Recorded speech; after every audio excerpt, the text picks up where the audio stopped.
Ladies and gentlemen, I'd like to call the Destin City Council meeting to order for August 7th, 2017.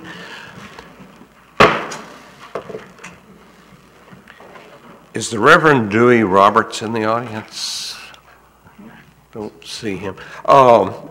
Ladies and gentlemen, if you'd please stand for a moment of silence.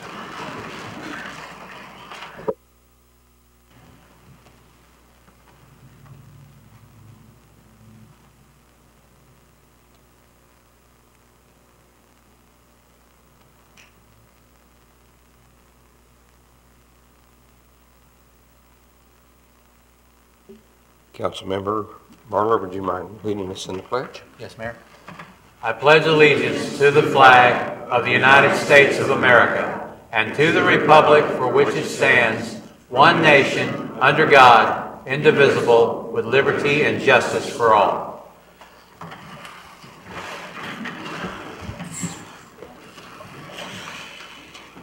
Could I ask council if they would like to approve the agenda or if there's any changes or modifications they'd like to make? I'll make that motion, Mayor. I'll second. I have a motion. I have a second. And I'll make it for A and B both. And, oh, you're talking about the minutes. I'm sorry. I was talking about the agenda approval. Okay, I'll make that motion. We'll jump to the minutes. That's okay. I'll make that motion. Make the motion on the agenda approval. We have Yes. a second. All of those in favor vote yes.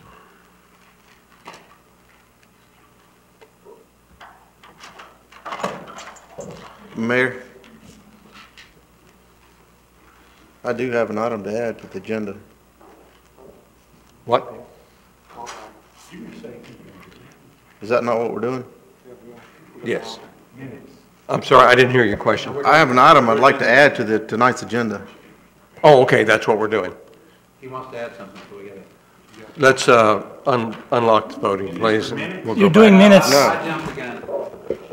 My bad. No, motion is for this the- vote, I'm sorry, this vote is the agenda approval. I jumped the gun.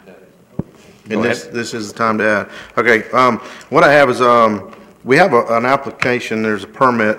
An individual has been waiting for approval, I believe it is, until he got his permit from Corps of Engineer, and they did that, and it was issued July 11th. And the next step was they had to give that to the, I think, code enforcement of the building department, and that has been done, and they haven't heard anything in 30 days, and it has to be the final approval from the council, from this council, and it's already been approved by the Harbor Board.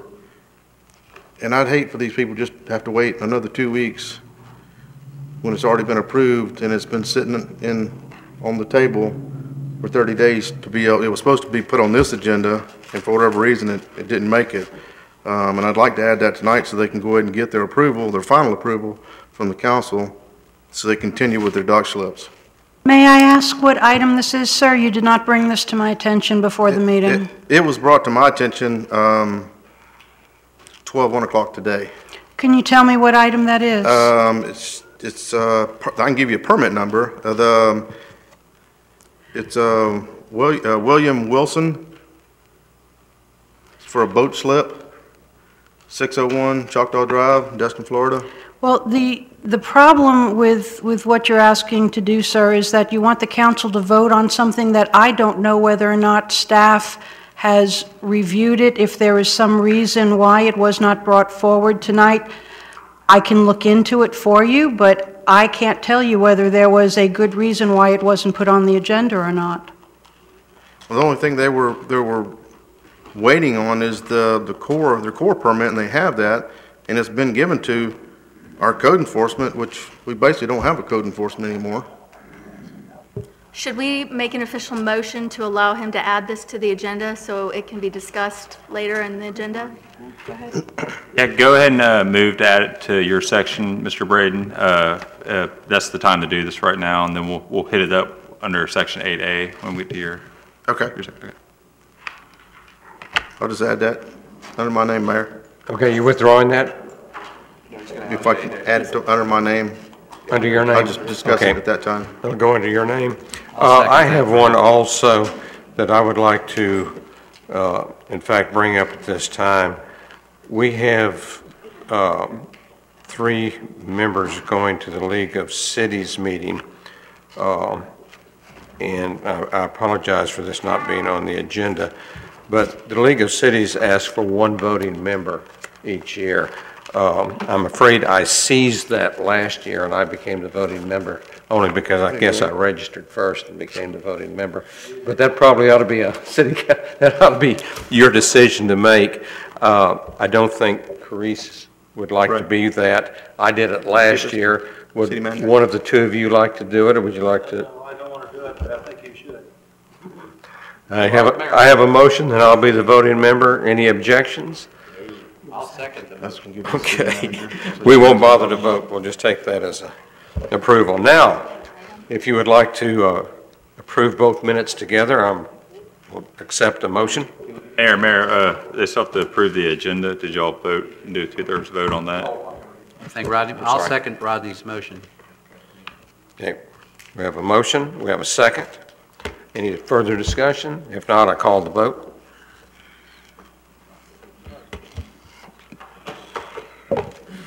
Unanimous, yes. Now I'll make the motion, Mayor, to approve the minutes A and B. Second stands. I have a motion. I have a second to approve both minutes. Any discussion, corrections? If not, I call for the vote.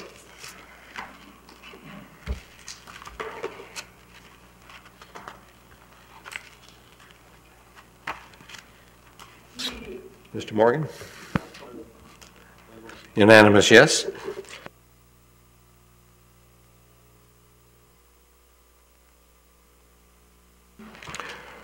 We'll move to proclamations. Excuse me one sec.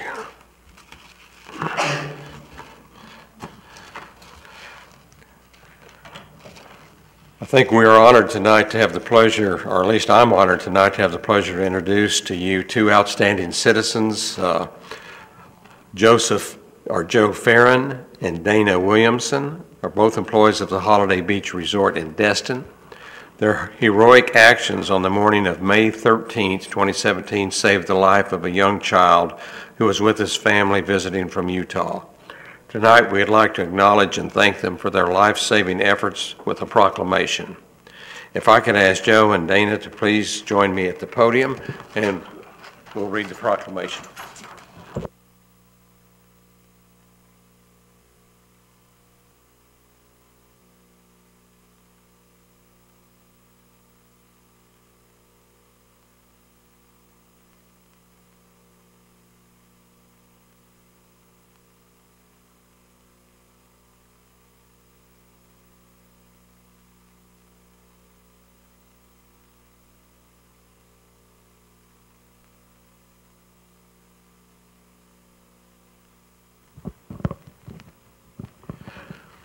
Whereas, in the morning of May 13th, 2017, a young child had been found floating face down in a swimming pool at the Holiday Beach Resort in Destin. And whereas, Joe Farron and Dana Williamson, employees at the resort, arrived at the pool area and noticed the child was not breathing and skin was turning blue. And whereas, they began administering CPR, working on the youngster for about 5 minutes before he regained consciousness and commenced breathing on his own. And whereas Joe and Dana stayed with the child until the first responders arrived and transported him to the hospital, and whereas Joe and Dana's heroic actions saved the life of this young boy, now therefore be it proclaimed that I, Mayor Scott Fisher, on behalf of the City Council, city staff, and the citizens of Destin, do hereby acknowledge and sincerely thank Joe and Dana for their life-saving efforts, and to wholeheartedly extend our appreciation and gratitude for the opportunity to celebrate such outstanding individuals. So done this 7th day of August, 2017.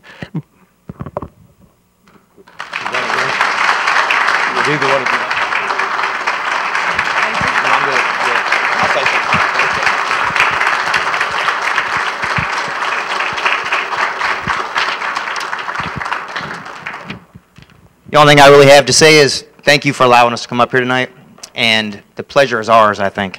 There's nothing more gratifying than to be able to save somebody's life. And that's how I feel. So thank you for having us here tonight. Thank you. Congratulations. Thank you. We appreciate your efforts.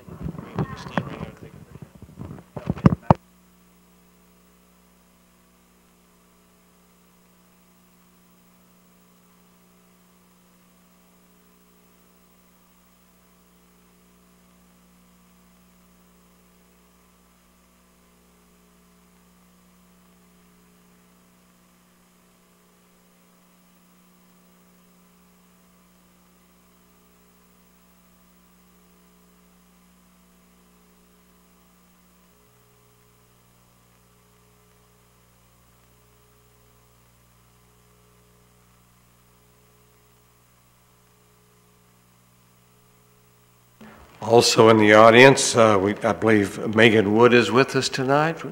Would you please come forward to the podium? Megan would like to talk a little bit about the summer internship with the Public Service Department that she has been with us for a few months. Thank you. To reintroduce myself, my name is Megan Wood. I live at 3790 Misty Way, and I am here today to express my thanks for being able to participate in an unpaid internship over the summer with the City of Destin. I am currently enrolled at the University of Alabama in Tuscaloosa, working towards a bachelor's degree in mechanical engineering. I strive for excellence in grades and extracurriculars, but like most other college students, prior to this summer, I lacked any practical work experience. This summer, though, I was humbled to be allowed an opportunity to intern with City of Destin employees and learn knowledge and skills that would help me both in a future career and life. Most of the time, I worked with those in the Public Services Department at City Hall, mainly with the Department Director and City Engineer David Campbell, as well as Engineering Assistants Joe Bodie and Stephen Bahena. Other staff I have worked with include Tim Petenpaul and his crew at the city's Maintenance Department facility, as well as Noel Bell, Hank Woolard, Sue Shoemaker, and Susan Destin here at the Annex. I have learned many engineering skills, such as thoroughly reading and interpreting engineering plans and utilizing current technologies, including Google Earths, Google Maps, and AutoCAD to advance planning for engineered projects. Furthermore, I got to participate in the process of inspecting stormwater layouts and construction work, both of which, if done correctly, are essential to mitigate flooding and keep Destin looking and functioning like new. In addition to that, I got to observe the importance of being flexible in the field during construction due to conflicts from as-builts, and the importance of maintaining good working relationships between all parties involved together in a construction project or inspection. At this time, I would like to express special thanks to City Manager Carice Lejeune and City Public Services Director and Engineer David Campbell for allowing me to join their respective teams, one of which is inclusive to the other, to gain this opportunity to learn. And finally, I would like to again express my thanks to all people mentioned either directly or indirectly that were involved with my internship at all city facilities and who allowed me to gain the aforementioned knowledge and skills. Thank you. Thank you.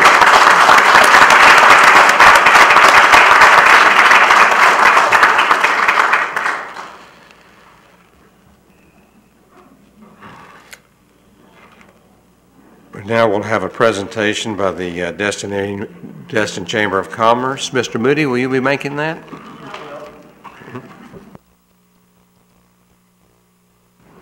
Thanks for making me follow Megan. It's always tough to follow her. But thank you very much. Shane Moody, President and CEO of the Destin Chamber of Commerce. I also have with me 7 or 8 of our board members, including our chairman and a couple of past chairmen with us tonight. In 2006, one of our past chairmen, or he was incoming chairman, made the statement that growth is inevitable and quality growth is imperative. And we've kind of stuck with that over the years, and it's kind of been our mantra. So that's kind of what I want to talk to you about tonight, and some of the changes that you are looking at doing to the comp plan that have generated some concern among our board. We've had many, many studies done over the years. I've probably got 6 or 7 studies sitting in my office in drawers and on shelves like many people across Destin do, a lot of our leaders. And that's kind of why we're having this conversation, because none of those plans have been accepted and put into motion. We just recently had a one done 18, 24 months ago that actually was a pretty good plan, like many of them in the past. And we felt like that was a good plan and that we needed to, I'm going to act my age and put my glasses on so I can see. Felt like it was a good plan and that it deserves a chance for it to work. We understand that there were some issues with the plan, and I thought the council did a great job at the time of listening to some of the concerns from the citizens. And we as the chamber feel like we need to stand up and speak for the business community and some things that we've heard from them as well.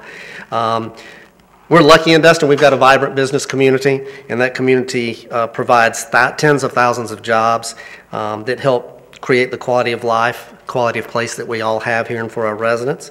It helps create a larger tax base through these jobs, as well as sales tax, gas tax.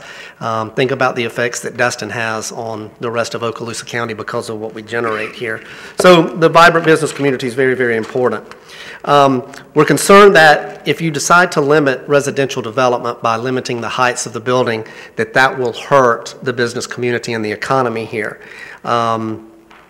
There are several parcels in town that would be adversely affected by 50-foot height limitations. Specifically, as the one that we really think about is the Holiday Inn, the old Holiday Inn property. Because this is going to be hard for anybody to put a 5-story or 50-foot building there, which they would be lucky to get 3 stories out of.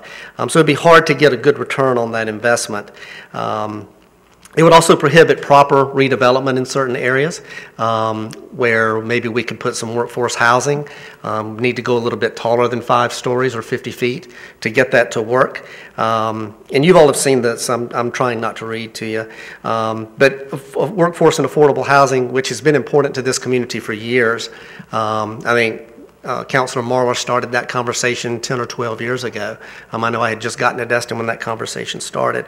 So limiting the height of buildings could also adversely affect the ability to build that.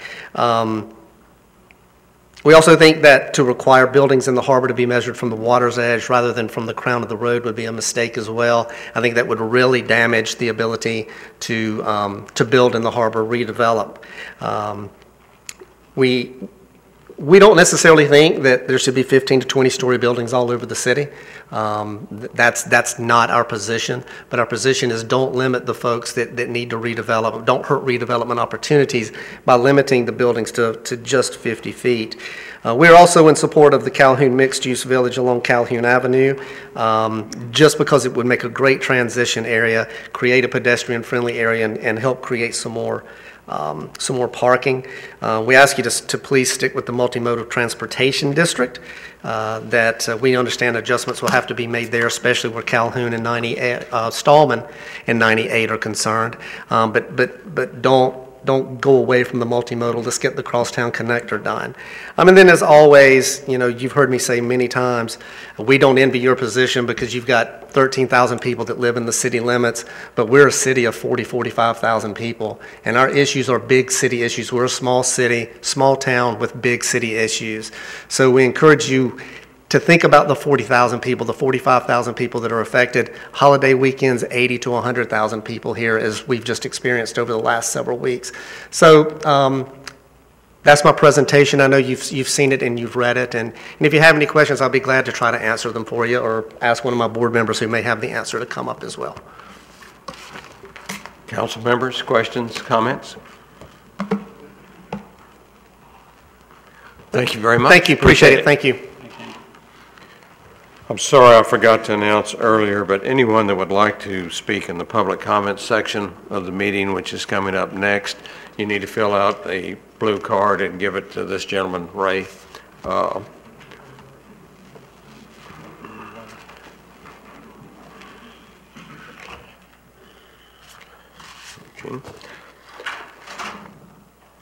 We'll now move into the public comments section. Mr. Perry, would you like to lead us off?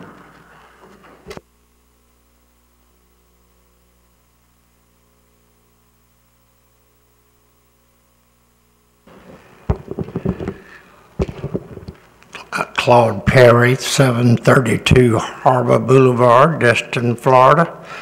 Thank you for taking the time to hear different people speak as to this comprehensive plan discussion that we've been having now for many years, I guess. Unfortunately, I have not had an opportunity to see the latest version, which I think has just come out, but and I'm really not even sure whether we're at 5 stories or 4 stories or 3 stories or 2 stories, but I understand 5 stories is about where we're ending up. My point is that, and I do appreciate the effort that all of you have made over since coming on board this council. The previous councils have done the very best job that they knew how to do. We all have, as our children grew up, they had growth spurts. And the city has had a growth spurt. And I don't, y'all have a challenging job to try to catch up the infrastructure with the growth. But that does not mean you're supposed to shut the growth down. It just needs to be monitored and kept and all going along smoothly and together. And the job of catching up the infrastructure is a tough job. I understand that. And I appreciate the effort y'all are making to get that done. I'm all aboard trying to make Harbor Boulevard look better, and regardless of the sacrifices that we as property owners might have to make. But to me, the harbor is the essence of this town, and to me, it is important for us as property owners to have the options left open to going forward. The harbor can be a great asset to this town and to this area along the Emerald Coast. It has, in my opinion, a great future, and I hope that we will conquer the challenges. It's tough. I know it's tough, but don't take away the future of my children and my grandchildren with passing such restrictive use of the property that we own. I don't know what the future holds. I know you don't know what the future holds. But to take away by this strict restriction of 5 stories, we went from 15 to 10, and I think the property owners pretty well accepted that. We were willing to, I thought that was reasonable. And now here we are taking even more. And I'm concerned about Mr. Dixon's recusing himself, abstaining or whatever. I'm not a lawyer. I don't pretend to be. You know, we have others up here who have conflicts, and it worries me so I urge you to review these situations, and I urge you to take your time. This is impacting the future of many people. And my last point, and I know you don't want to hear what I have to say, but the last point is we've had a lot of discussions this year, but we've been involved all summer. The season is underway, and these workshops that we had, a lot of the property owners did not even know that they were taking place. So I urge you to delay this decision and postpone this decision until you've been fair to all the property owners, and I've talked to many of them. A lot of these property owners on the harbor have their businesses in place, and they know what they want to do.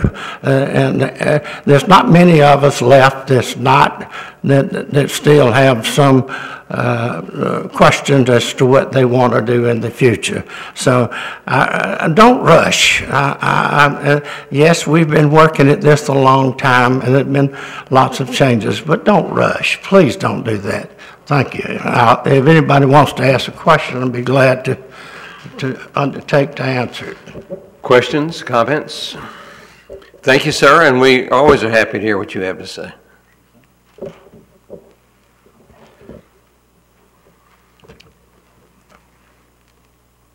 Ms. Moore, would you like to go next?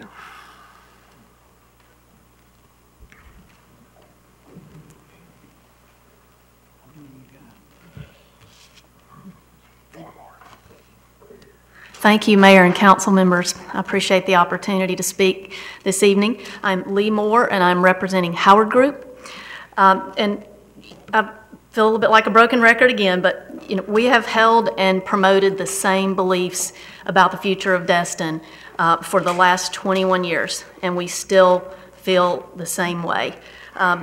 Along with appropriate investment in infrastructure from public expenditure and public-private partnerships, which we've been a big supporter of in the past, we want to see responsible development in Destin, development that is sustainable long-term. It's in keeping with the character of Destin and Destin's heritage, more on a human scale or a village-type feel, aids walkability and facilitates cycling, and is in keeping with what our infrastructure can support. So we support measures that move us toward a lot of the same elements that were in the Vision 2000 plan from 1996, the Sasaki plan from 1999, and what we feel like were a good first step height reductions in the Canaan plan in 2016. Those elements and what they championed for Destin, and that includes lower building heights, reasonable maximum density requirements, undergrounded utilities, adequate parking facilities, and sensible traffic management guidelines. Those are basic things that we feel have to be right for the city in order for the city to flourish. We believe that Destin would be in a completely different place, in a much better place, had the Sasaki plan been implemented back when it was proposed. And our understanding is that a lot of people in this community that have been around since then or now know about that plan feel exactly the same way. And a lot has changed in Destin since then, and some of what was in that plan would not even work today, but a lot is still the same. It's amazing to go back and read that, especially when it goes through the issues that Destin was dealing with then and see how similar they are to the issues that we deal with today. And so you have another opportunity here to turn the tide away from a direction that we feel is actually hurting Destin and turn it more toward those principles that were in those plans, and that particular plan especially of the Sasaki plan. So we feel strongly that your continued efforts to bring height and density to more reasonable levels will actually lead to an era of development and redevelopment in Destin that will make us all proud of creating something special here in this city. And we're all very fortunate to be a part of it. It means a lot. And I know I personally don't live here, but I'm very involved in the city. And of course, Mr. Howard, you all know his involvement and his history. We actually believe that it will lead to improved visitor demographics, higher property values, and a more robust business environment, which all of those things will just lead to growth in revenues, both for businesses and for taxes that will benefit all the citizens and businesses in Destin. So we want to thank you as well for the significant and difficult decisions that you've been making and will continue to make. They're critical to this city's future, and we really appreciate those efforts. And, you know, these plans had vast community support that was established back in the 90s when all this was going on. It seems amazing that it's 20 years ago. And we feel like the decisions that you've been making recently are moving in those same directions. And so, although fine-tuning may be in order, absolutely, we hope that you'll stay on your current course and continue in that direction. Thank you. Thank you. Comments, questions by council? Thank you very much. Mr. Tadlock.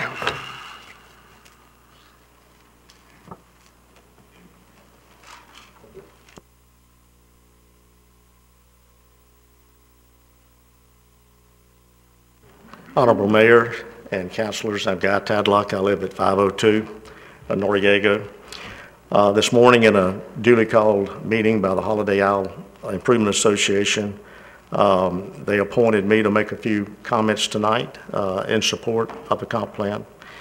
I agree with very much, or we agree very much with what Ms. Moore just talked about, that we feel like the approach that's being taken right now would be very positive in maintaining a good, vibrant business association, which I agree with some of the stuff that Mr. Moody was saying, but it also is going to have a great effect on the quality of life and the well-being of our citizens and what Destin looks like going forward.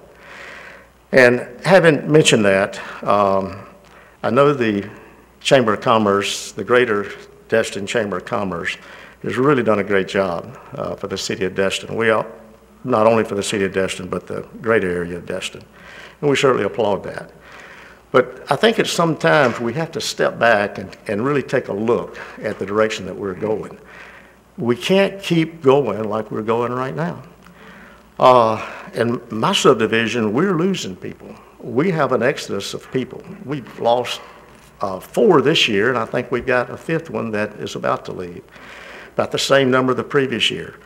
These are good citizens. These are people that, high-income people that are progressive and the kind of future that I think Destin would contribute to the future that Destin would like to have. But Destin has become too commercial. It's become too much traffic. And quite frankly, it's lost a lot of the glitter that a lot of people wanted to come down here and retire in. I disagree with the point that if we restrict height, if we restrict density, that's going to have a negative effect on the city as it goes forward. I agree totally with what Ms. Moore was saying. I think we will have higher quality development. I think that we would have a better chance to get our arms around some of the issues that the city is having to deal with, like traffic. And so I think that it's something that we really need to move forward and not delay.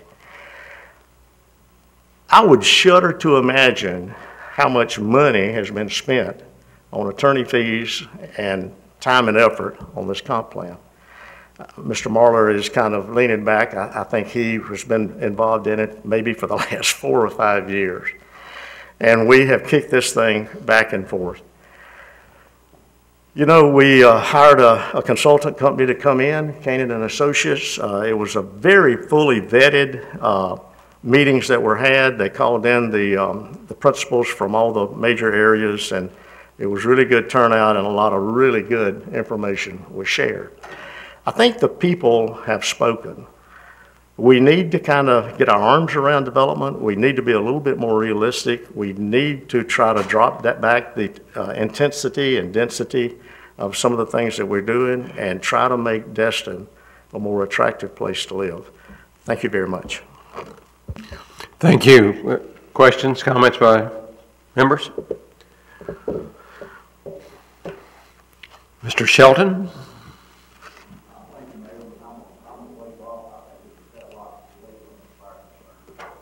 Thank you. Gary Troop?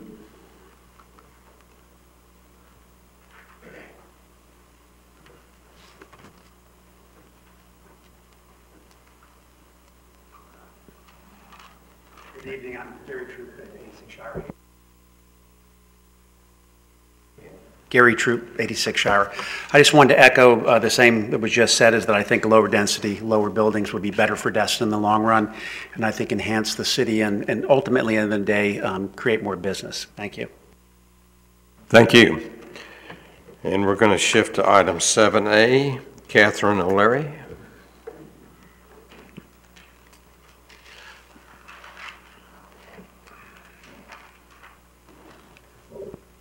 Hi, my name is Catherine O'Leary. I am 15 years old and I will be a sophomore at Niceville High School. I recently applied to be a member of the Destin Youth Council, but I learned that I must live inside the city limits to be accepted. My residency is in Kelly Plantation. I am still very interested in serving on the council, so I'm here to request that the Youth Council bylaws be amended to allow for 1 or 2 members to serve who live in the Destin area but not inside the city limits. Many of my friends live in the Destin area, both inside and outside of the city limits. Regardless of where we live, we all consider ourselves to be a part of the Destin community.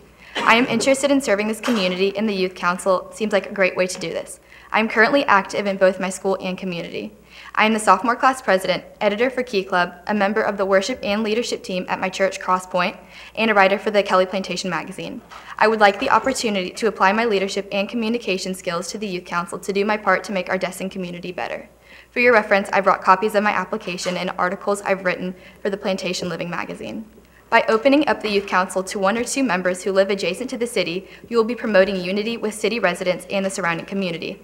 This would increase geographic diversity and inclusivity, as well as making the council more relevant to youth within the entire community.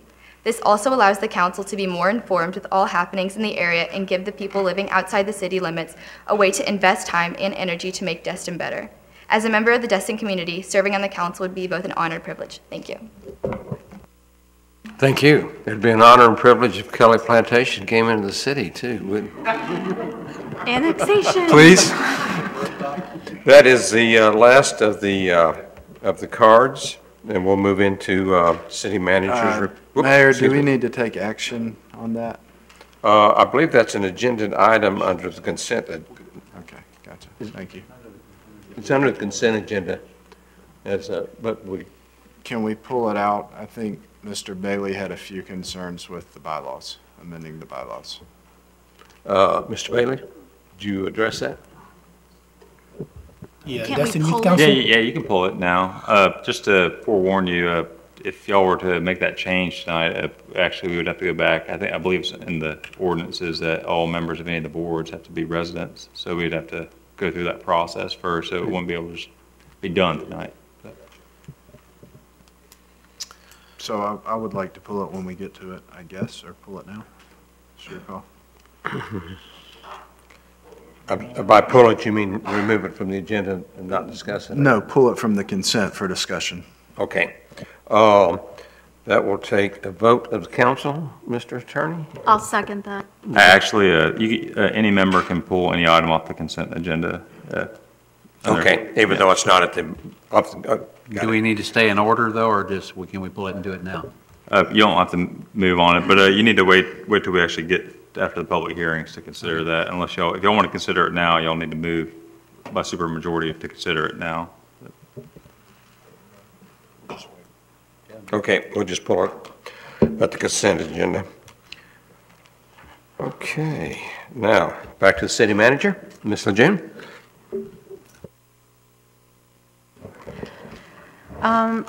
Yes, sir. At a previous meeting, the council had debated whether to go out to a RFP for a investment company to remain status quo with Raymond James, or to ask Raymond James to come forward with some options regarding our investment vehicles. The council did vote to remain with Raymond James and ask them to come back with options, and tonight we do have a representative who will be making that presentation to you.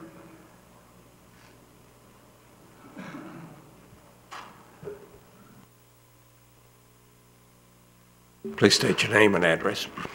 Good evening, City Council, Mr. Mayor, staff, and residents. My name is Brian Haugen, and with my partner Steve Can, we are the investment managers for the city's reserve funds. We're glad to be here with you this evening. I've got this funky looking thing here that I told I can't hit, I guess there's an eject button on the bottom of this thing somewhere. So hopefully I won't mess this up for you guys. But I'm going to go over a few things for y'all, and I just welcome you to ask any questions you may have along the way. I've been asked to kind of approach this from a few different perspectives. One will be the history of how we got to where we are. The second one will be the normal, regular, quarterly performance as to where we are as of the end of June. And then lastly probably will be in regards to some different options and objectives we may want to reach, and then seek your input and opinion as to where to go from there. So with that, I'll begin with just the introduction, which we just did, and then I'm going to give this a shot. Okay. So there's a sidebar panel on the ribbon on the left side that shows all the different slides. Okay, I think that'll work. It's hard to see from here, but I'll give it a shot. So the first thing I'd like to do is to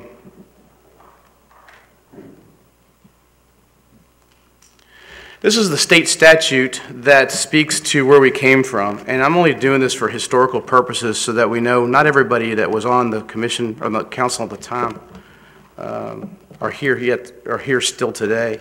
And the first part of this is it's inside your left folder, inside the introduction. These are going to be listed behind that category.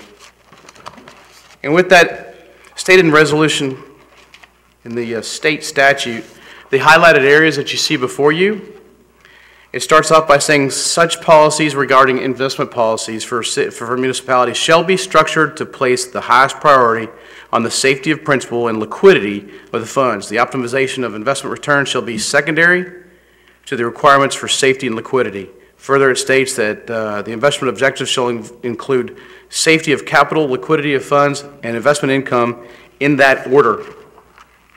Moving on to page 3, it specifically states what authorized investments are allowed within the municipality.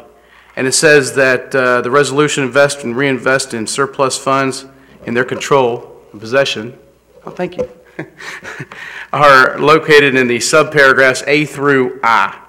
And they speak to the government surplus trust fund, which is known as the prime fund, the securities exchange, the CDs basically, interest-bearing or money markets, but the government-backed money markets, direct obligations to U.S. Treasury, federal agencies, government bonds, any kind of mutual fund that's based entirely on the issues raised above, meaning all government-backed, government agency guaranteed equipment. And then H is going to be the key for the discussion later on, which is other investments authorized by law or by ordinance for a county or a municipality. And then I just says other investments that are still in line with the issues above. So that was pretty much where the city got its marching orders as to where to go from there. And they came up with the RFP and a resolution 12-12.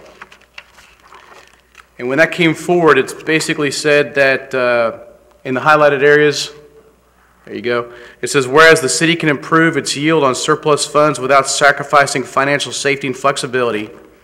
And then going forward on the next page, let me know if I'm going ahead, y'all. Okay. The finance director is authorized to invest city funds in the following instruments. And again, it's pretty much in line with the state statutes, U.S. Treasuries, agencies, CDs, and local government funds, meaning the state pool, the prime fund. And it said that the objective is to maintain safety principle, maintain diversified investment portfolio, maintain adequate liquidity, and achieve market rate of return on a relatively safe investment basis. It further clarifies what safety means, that the primary objective of the city's investment activity is preservation of capital. And then underneath yield, it states what the objective of return is, with the objective of regularly exceeding the average rate of return on a 6-month treasury bill. And then underneath that, I've just kind of referenced the prudent man rule, which we all know as the guideline for what they're looking for. Once we were selected as the financial advisors to the city did a resolution, 13-04, and basically on page 2, we mentioned that the investments were restricted to the types of investment listed below: money market, CDs, treasuries, government agencies, mortgage-backed bonds, investment-grade corporate bonds, and asset-backed securities were added to that resolution to give more flexibility for diversification, actually in line with the prime fund. So with that, we had our marching orders and move forward. I'd like to move to the performance and hit the first, that's the performance that we see now to date as of the end of June. So I'm kind of going backwards in time a little bit here, folks, by sharing with you the check the block we need to do for the City Council by sharing with you our quarterly performance as of the end of June. And we'll go forward into where we are today as well. I would like to, at this point, bring reference to the other attachment, which speaks to the performance as you saw was, and I don't have it right in front of me, I guess. It's hard to see from this angle. But we're staying at 9.689 million as of the end of June. The performance is at 0.88% since inception. The last 3 years at 1.07% per year if you'll go forward, one more. Okay, right there. If you look to the far right down there, you'll see that first of all, the main blue line that dips down initially and then comes back up is the performance of the city's assets. And what that's telling you, and we're going to speak to that in a moment, but since inception, you're still looking at a 1.07% over the last 3 years per annualized. Underneath that, you see the Barclays 1 to 3 month treasury and then the Merrill Lynch 1 year treasury. In between those two would be where the 6 month treasury is, which is roughly 0.30. Over the last 3 years, we've tripled the 6 month CD, which is not much to write home to mom about, I get that. But we've outperformed that despite what happened in the beginning. And let's point out what happened in the beginning. If you go forward, that's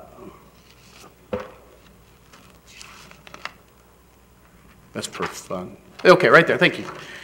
That is the 5 year 6 month CD yield curve. And what that's showing you, literally on the far left side where you see that steep jump, at the very, very bottom of that exact trough, before it hops up, is exactly the day that the City of Destin's money was put into work. That was May 1st of 2013. What happened? Anybody remember the taper tantrum? That was the day that the Fed decided to announce for the first time ever that they were going to start to pull back how much Q eternity that they were shoving into the markets. The thought of that free candy coming to somewhat of a slowdown made the markets go ballistic. Ironically, you'll see further to the right, back in November, it did a similar thing when President Trump was elected. The interest rates skyrocketed once again out of some sort of panic. I'm not sure what exactly that means. But basically, we started in a hole and had to fight back from that period of time. But fortunately, we've actually tripled our intent for the period of time that we had, and that's where we are going forward. Okay, so going forward from here,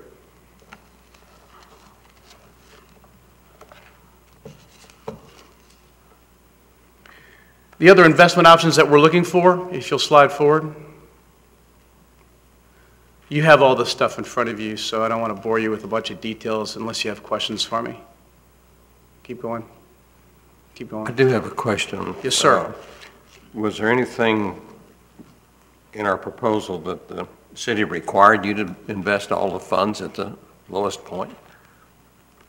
Could you spread that over? The timing of the investments was your option, wasn't it?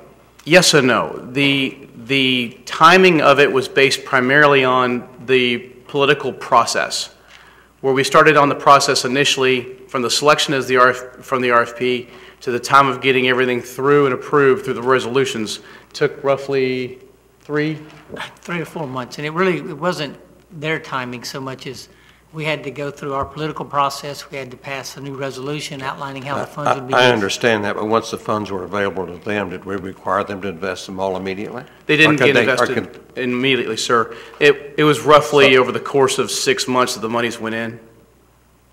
Okay. Why I'm asking, this is pretty much a low point. It was pretty obvious it was a low point where we're putting the money in, so you knew it was a tough time to be investing is what I'm asking. I think the taper And tantrum. Did you have the option, or did the city force you to buy at the low point? I think that the answer to that question lies in hindsight. At the time, there was no indication that there was going to be a taper tantrum announcement from Bernanke that they were going to start to begin to do QE. By the way, at some point in time, he did not begin to do a minimization of QE until later on. He simply announced that they were going to consider doing so in the future. What occurred within the bond market environment was a knee-jerk reaction that I don't know that anybody could have foreseen. No, and I wouldn't expect you to, but obviously the market is in a somewhat extended downslope over a period of time, and the purchase was actually made near the bottom of that period. If the money was simply not invested and held in an account until the market started returning, the city would have been much better off. But what I was trying to determine was it the city that pushed you into this short time frame, or was it your choice to do so? I'm not sure I understand your question. What short time frame are you referring to? You were talking about the city funds being invested in a... They began to be invested. At the very bottom of Yes, sir. Of an investment cycle. That was the time frame when we were released with the assets and told to... I realized it was the time that you were given the money, but the city didn't require you to actually tie the money up or invest it at that given point. You could Again, I would mention that the assets were put to work over the course of 3 to 6 months. Right. And it looks like the market continued down during that 3 months. It had dropped a lot and then continued down, if I'm looking at the correct chart. You know, I think once again, you can always look at hindsight as a brilliant... I've been doing this for 25 years, and there's always a brilliant person and an idiot somewhere along the way. And what I was asking is, was it the city's option or your option to do this? I felt like it was a joint venture on behalf of both to go to work at that point in time, and the city council as well at the time. Well, the assets were turned over to them specifically to invest them, not to hold into cash. So when after we had all the agreements signed and we actually gave them the check for $10 million to invest, they immediately started putting that cash into a investment vehicle, as opposed to just holding it in cash, because you didn't know if the downturn was a one day, 1 week, 1 month blip. You just, like Brian said, it's easy to look back and say, oh, we should have held that in cash. Today, yeah, you can say that, but not when you're actually trying to get the money into the market. Go ahead. I would also add that the 6-month Treasury bill at the time of the investment was at, the goal was to outperform the 6-month T-bill. The 6-month T-bill was at 0.08, and of course savings accounts were even lower than that.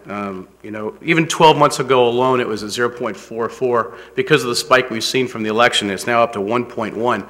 Some folks would claim that now's a good time to take advantage of short-term rates. In fact, I'd say that if there's a bubble anywhere in the markets today, it's surprisingly in the short-term interest rate environment, because it is absolutely catapulted in the last 12 months. And that might make for a good opportunity as we go forward. Now we're looking at the different, let me go back one. We're looking at other options, and the first thing I'd share with you is that there's external and there's internal options for you guys at this point in time. The external options, and this is not a political term, but are the Prime and the Florida League of Cities. I would share with you briefly the story and history behind the Florida Prime Fund. It was invested like the Florida League of Cities, a lot of the Florida League of Cities funds are right now, until 2008, and the Prime Fund seized, and a lot of money was locked up and tied up and still is. So the Florida Prime Fund has still not liquidated the assets that were locked up from the crash of 08. And instead what they did was they created a separate fund called Prime B, and they shoved it all over there in the corner, and they started from scratch, and they went right back to the state statutes, which is in line with our resolution. And in doing so, their performance over the last 3 years has been 0.51 to year 1%, and over the last years in line with where you are. Their performance, their fees are are less than what yours are currently paying right now, but their performance is about 50% of the return of what you've had. And despite the low interest rate environment that we've had and the tricky time, by the way, if we had invested the money a month later, your average annualized return since inception would be 1.5-ish% per year. You're instead at 0.088. But the Florida Prime Fund currently is limited to what it can possibly do, just as ours is, and it's pretty stringent. So, incidentally, from inception, despite the difficult period we've had, the amount of interest income that the city has earned from this portfolio, net of everything, is about $249,000, is what the city has made off the investments. Secondly, going to the Florida League of Cities option, you're looking at a bevy of different investment options that you have inside the Florida League of Cities. I'm sorry, I have a question. Okay. Yes, ma'am. So you just said something that caught my attention, and this is outside my area of expertise, so forgive me if this is a very naive, dumb question. You said that we'd only gained, I think, what, $288,000 on our investment? $249,000. Okay, when I look at this and I see that our initial investment was $10 million, we're still below $10 million. So how could we have made money? That's a good question. We took a distribution last year of $680,000 to buy the cement plant. So it's minus 600 plus 200? Right. Okay. My math must be off because that didn't add right to me. But anyway, thank you for allowing me to interrupt. Mayor, I can't find Go right ahead.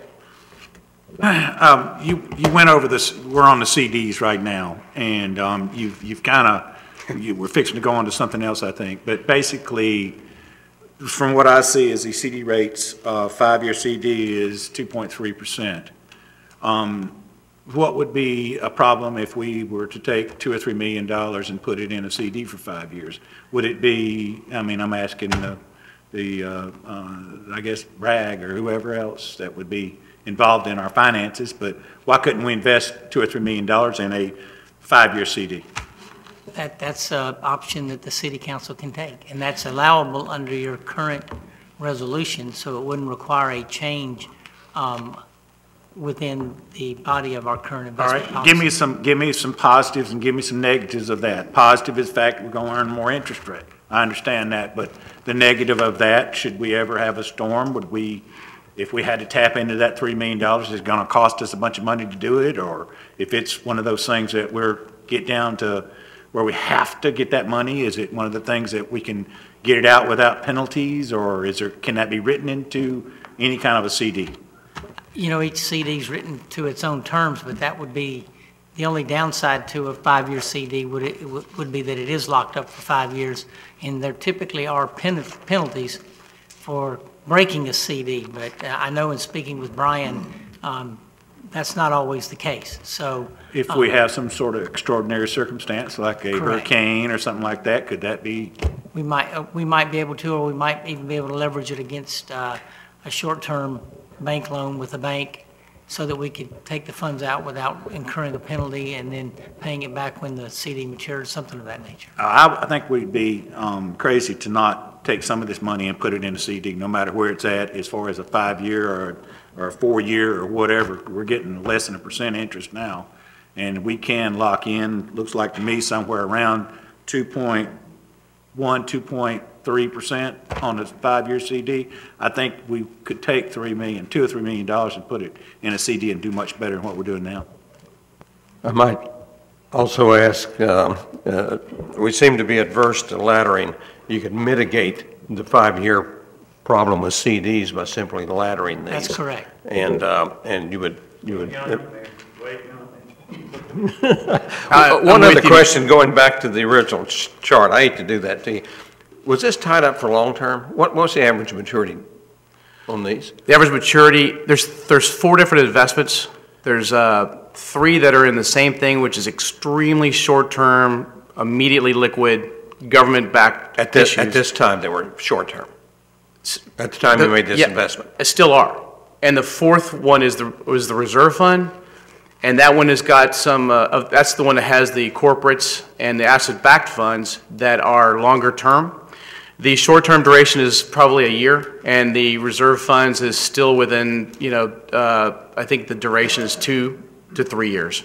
Very short-term, very conservative. What percentage is in the short-term? 50%. It's roughly 5 million of the 10 is in the reserve fund. That's how it started. Okay.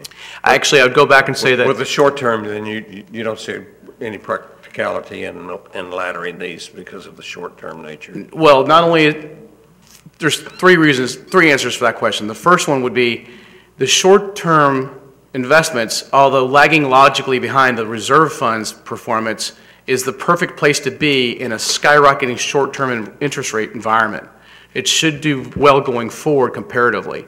Secondly, I would say that you're looking also at some restrictions that you have on those assets based on where they can be placed due to their needs for what blocks they check, what they're supposed to do, which is why the reserve fund was the only place currently under current resolution where you could do anything other than that within restrictions. So lastly, to finalize it, I would say that the best place is in the reserve funds, and I think that a laddered CD portfolio, I had another 3 or 4 things to say. You just beat me to my punchline, Tuffy. But I think that it's a no-brainer to look at, I look at a 1-year CD at 1.5% right now. 1 year ago, I couldn't get 0.75 for a 1-year CD. And we manage a lot of CD assets for a lot of homeowner association and other entities, including Destin at 10 million, all laddered FDIC insured, and others. And we can do that because we broker them. Because we broker them, we are able to get out of CDs by selling them back, which can and may or may not be a benefit to you because it's treated as an investment, so it's sold back as a bond. That could make you lose a little principal. I've never seen it happen due to accrued interest, but there's other longer CDs that you can do where we have some banks that literally will get you out guaranteed at par, but you give up 1/4 to 2 in interest, which works out fine if it's a longer term investment and you have to have the funds. But I would also mention, just lastly, real quick, we looked into the mutual fund side of it, and I don't know for how you guys that are savvy investors, but the old government-backed short-term bond funds, they're no longer doing this. They're not in governments at all. In fact, the first one up there, the PIMCO short-term fund, is one of the most famous long-standing short-term bond funds, government bond funds. Its duration is 0. Because it's shorting the government treasuries. I don't feel comfortable with anything that's got, and it's got a lot of derivatives in there now too. So the mutual fund environment for short-term govies is, I think, the balloon that we were speaking of earlier. I think it's a bad place to look to right now because everybody's screaming for yield, and so they're desperately going after it. But then I'd also just finish up by sharing with you that I find that in regards to summarizing my final slide here, you guys are in a situation where I take very seriously the fiduciary responsibilities that you guys maintain because I maintain them myself. And I think that taking extra risk is something that is fine if you don't have to answer to somebody else's money.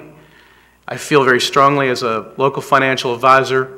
My family goes back here generations. I'm a past chairman of the chamber as well as on the appointed committees such as Restore Act, that the fiduciary responsibilities are something that you can blow off until it doesn't work, or you have such things as storms, any emergency needs, any land acquisitions that you're considering.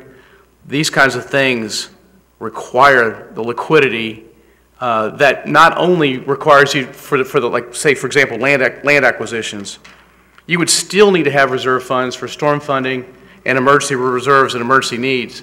And that makes the requirement for liquidity and safety paramount. So in my opinion, when looking at different options, I could say something totally different in 6 months from now, Tuffy, based on what's going on in the interest rate, but I agree with you. It's kind of a no-brainer to take a few million and ladder it out over the course of 2 to 5 years and get a little something extra off of it. Councilmember Braden. Thank you, Mayor. This resolution, 1304, back here we said that the types, the investments listed below, the market and the treasurer, the bonds, is this what you recommended at that time? The way the RFP worked is we got proposals from, I believe, 4 or 5 separate financial institutions, all with a separate manner in which they would invest our funds. This particular resolution was drawn up with Raymond James because this was the recommended course that they felt was best to invest the money, to also provide the amount of security that we required in the principal with our investments. So yes, it was really their suggestion on how we should invest the money going forward. But like I said, this can be changed by the city council if they choose. In the since inception, saying we're according to this, we're average 0.87% return on that 10 million. Correct. And that was 249,000. That's a total return number. Some of that's going to be principal and some is going to be interest.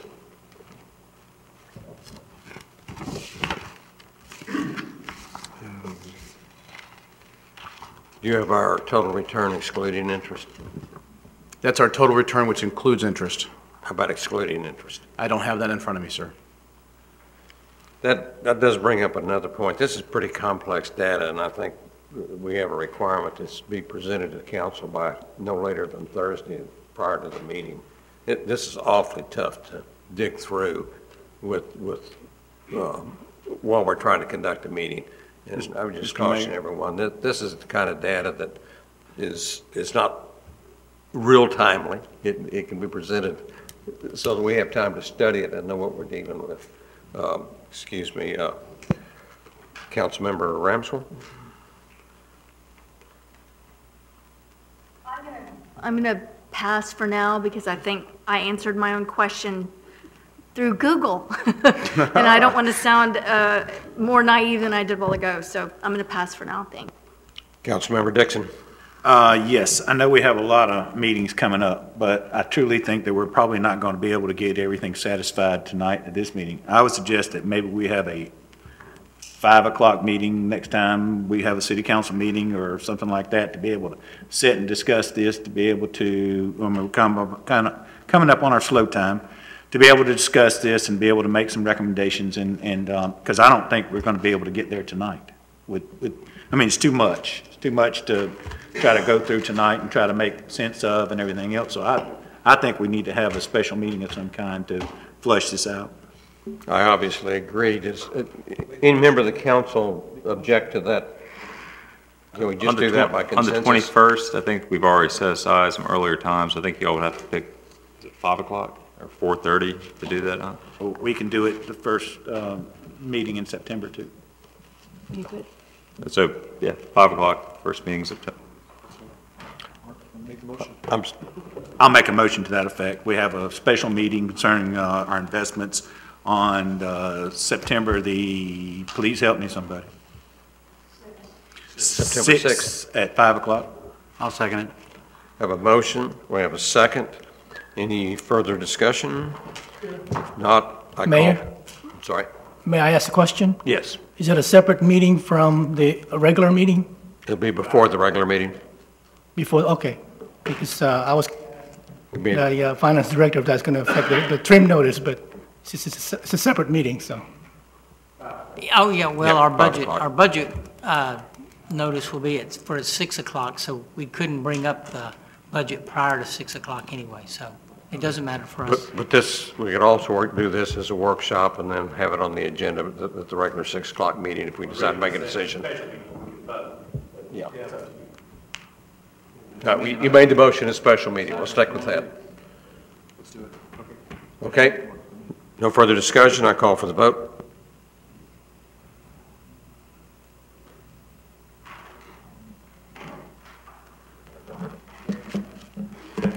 Excuse me. Unanimous, yes. 5 o'clock.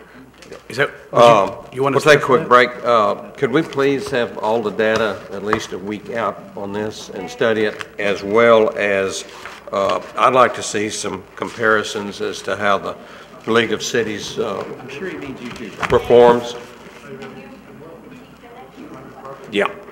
Did you want me there at that meeting, sir? Please. And what was the date on that again? September 6th. 5 o'clock. Okay. My pleasure to serve. Thank you. I'd like to see council as well prepared as we can for that meeting, so we don't waste any time. Thank you.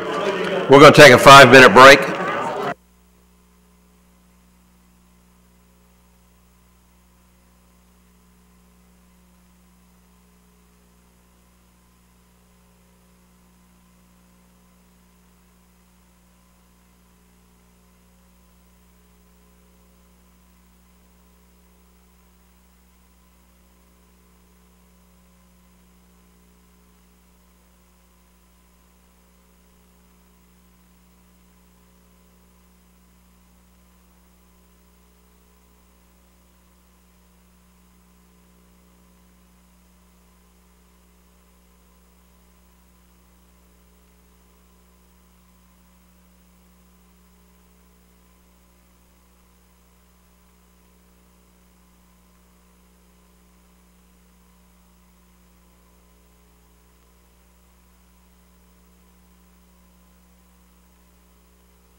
Ladies and gentlemen, if you'll return to your seats, we'll start in 1 minute.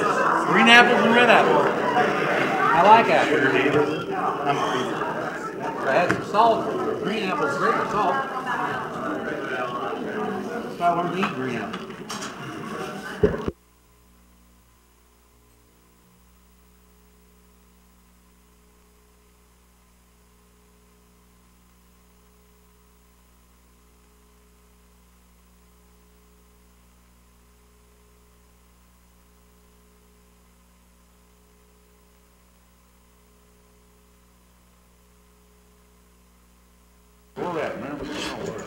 We all call the meeting back to order. And I'm sorry, Ms. Lejeune, don't hurry. You still have the floor.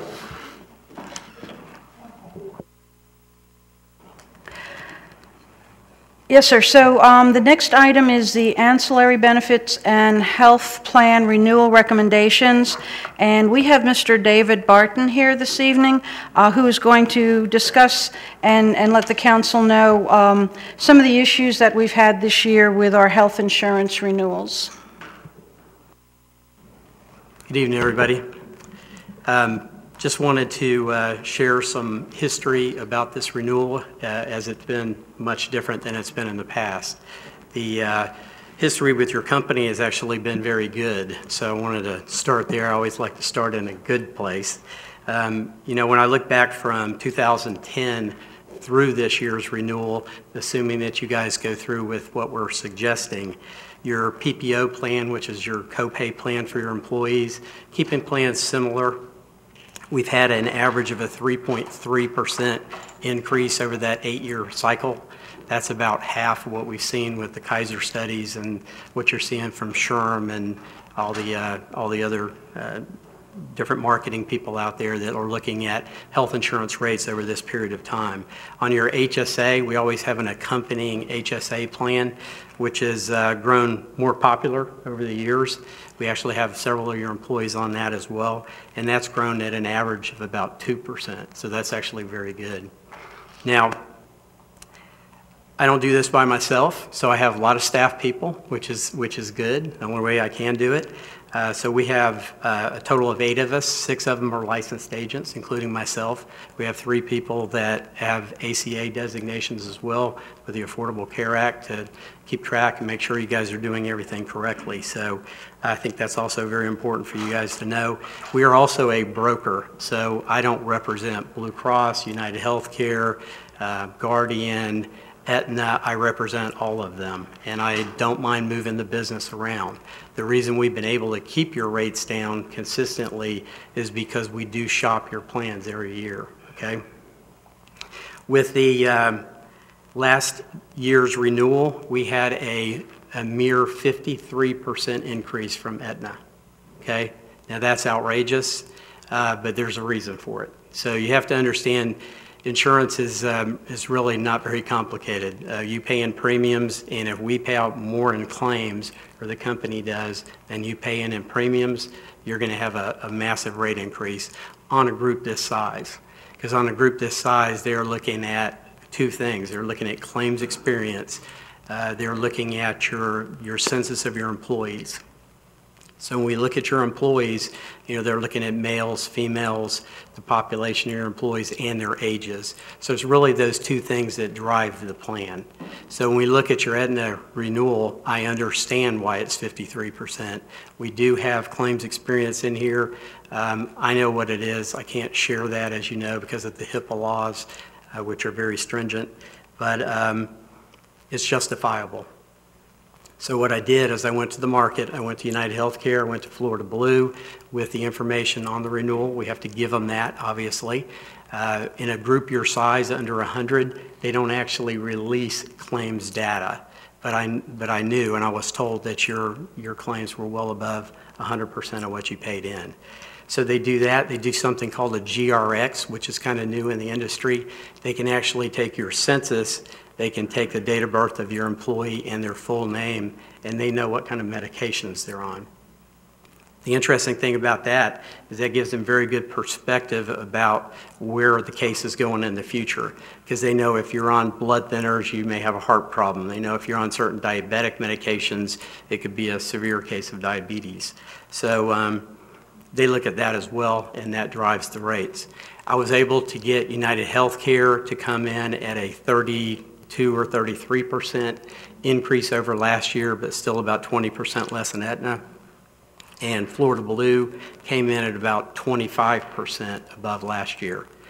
I then played all three companies against each other like we have to do in our business, and Aetna decided they were going to reduce your increase all the way down to 49%. So I didn't find that very attractive. So going to United Healthcare and Blue Cross, we were able to get 3% off from each of them. At that time, we met with your committee. That's a quality benefits team that we get together with every year, which is a great system, the way that Bragg and Karen have us do that, and talk to these employees that are picked out, hand-picked. They go and talk to your employees about what they feel is best for the city. Would they rather have Blue Cross? Would they rather have United Healthcare? We've had all three of these companies in the last 10 or 12 years since I've been here. They came back with a recommendation for, some wanted Blue Cross, some wanted United Healthcare, but the majority of them thought Blue Cross was a better fit. And with that better fit and the reduction in the price, it's still about a 22% increase for the city. But again, if we look at that 22% increase and you include it in the last 8 years, even with that increase, we're still averaging only about 3.3%, which is pretty strong. And I'm here to answer questions. So I do want you guys to feel free to answer or ask questions. Discussion, questions by council? Mr. Dixon. David, I asked about this last year, and the fact is I pay for my health insurance through somebody else, and I've got health insurance, but what would it be possible for city council members to purchase this insurance, as a council member, or is it the fact that you have to be a paid employee to purchase this insurance? Yeah, you did ask about that last year, Tuffy. It's a different company, so I didn't know if they held the same principle. Yeah, they have the same philosophy. If you're a paid employee, and paid employee, there's two different laws to look at. The ACA requires that you're working 30 hours a week for the entity in order to qualify for the health insurance. So that alone would shoot you down. Some of these companies did used to actually allow the city council members to be on the plan. Matter of fact, when I first came in and took over your plan, the city council members were allowed to be on there. But no, they don't do that anymore. And I did report that back last year. I'm sorry you didn't get that information. Okay, I'm not wanting to, if it increased the cost, I certainly wouldn't want to do it, but, there may be some council members up here that could save a little money if they purchased it, and I'm certainly not suggesting that they would be given anything, but purchased it for the going rate, whatever the cost is, but anyway, I will leave that alone. So, thank you. Thank you. Councilmember Braden. Thank you, Mayor. This policy, it covers dental, vision, disability, and life? It does. Is there anything left out?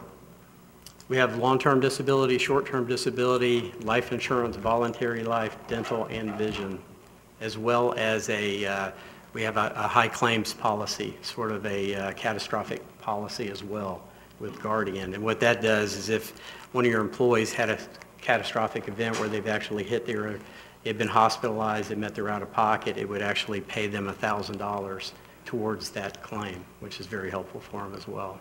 But, packaging those things together, like with that catastrophic plan, is less expensive than having an out-of-pocket, which is $1,000 lower on the health insurance. Good. Thank you. Councilmember Dixon. Yes, Mr. Mayor, I'll be glad to make the recommended motion. Please. Okay, I move to authorize city manager to renew existing ancillary benefits with Guardian and accept Florida Blue's proposal of PPO Plan 05904 with its companion health savings account plan to be effective September the 1st, 2017. I have a motion. I have a second. Any further discussion? Not seeing any, I call the question.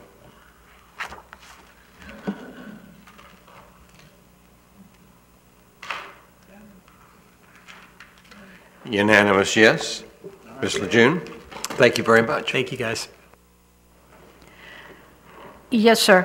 The next item up is the resolution for proposal for civil engineering design services for Calhoun Avenue pedestrian improvements under the boardwalk. I have Mr. David Campbell, and he's going to go ahead and discuss this item with the council. This item came about a couple of years ago. We submitted some projects to the TPO. This was ranked very high. Our objective was to connect the boardwalk to our parks and to our parking area to give folks an opportunity to cross under the bridge or cross US 98 without actually being subjected to the traffic. We got funded for $65,000 to design the pathway from Clement Taylor Park to our parking lot. And the reason we did not get any further funding is because we had not yet worked out an easement to the property owner adjacent to the bridge to continue the pathway under the bridge. However, I met with DOT last week at the bridge to determine if they would be amenable to the pathway being located wholly within the right-of-way adjacent to the bridge. And we do indeed have sufficient right-of-way, or FDOT does indeed have sufficient right-of-way for an approximate 8-foot pathway down to the water's edge. We do have to overcome approximately 25 feet of elevation, but with the switchbacks, as you see in the drawing here, I believe that we're going to be able to accomplish that. The proposal we got from Tetra Tech was amended from a proposal to work an easement across the private property to actually working within the US Highway 98 right-of-way.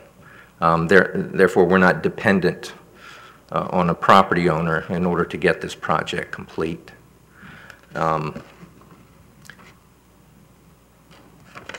The funding for this design came from an FDEP program, which is the Net Positive Public Benefit Program. We received a call from FDEP some month or 2 months ago asking for projects in the harbor area that would be considered a public benefit. And we submitted 3 projects, and they were very excited about this particular project.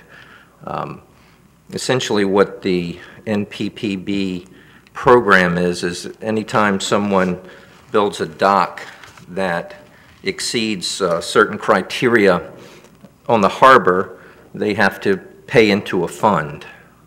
They paid us direct for this project.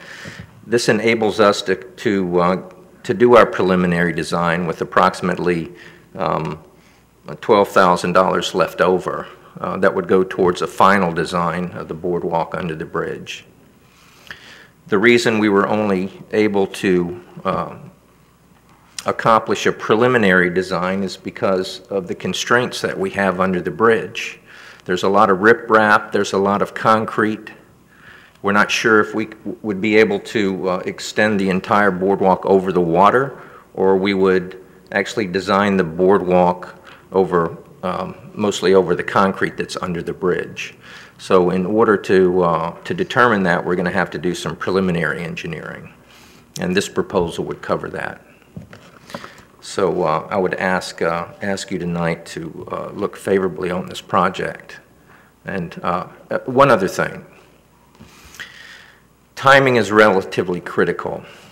What we're hoping to accomplish here is that the Calhoun pathway is currently under design, and it's a local agency program through FDOT. Typically, when you get LAP funding for design, you're going to get construction funding in the next budget year.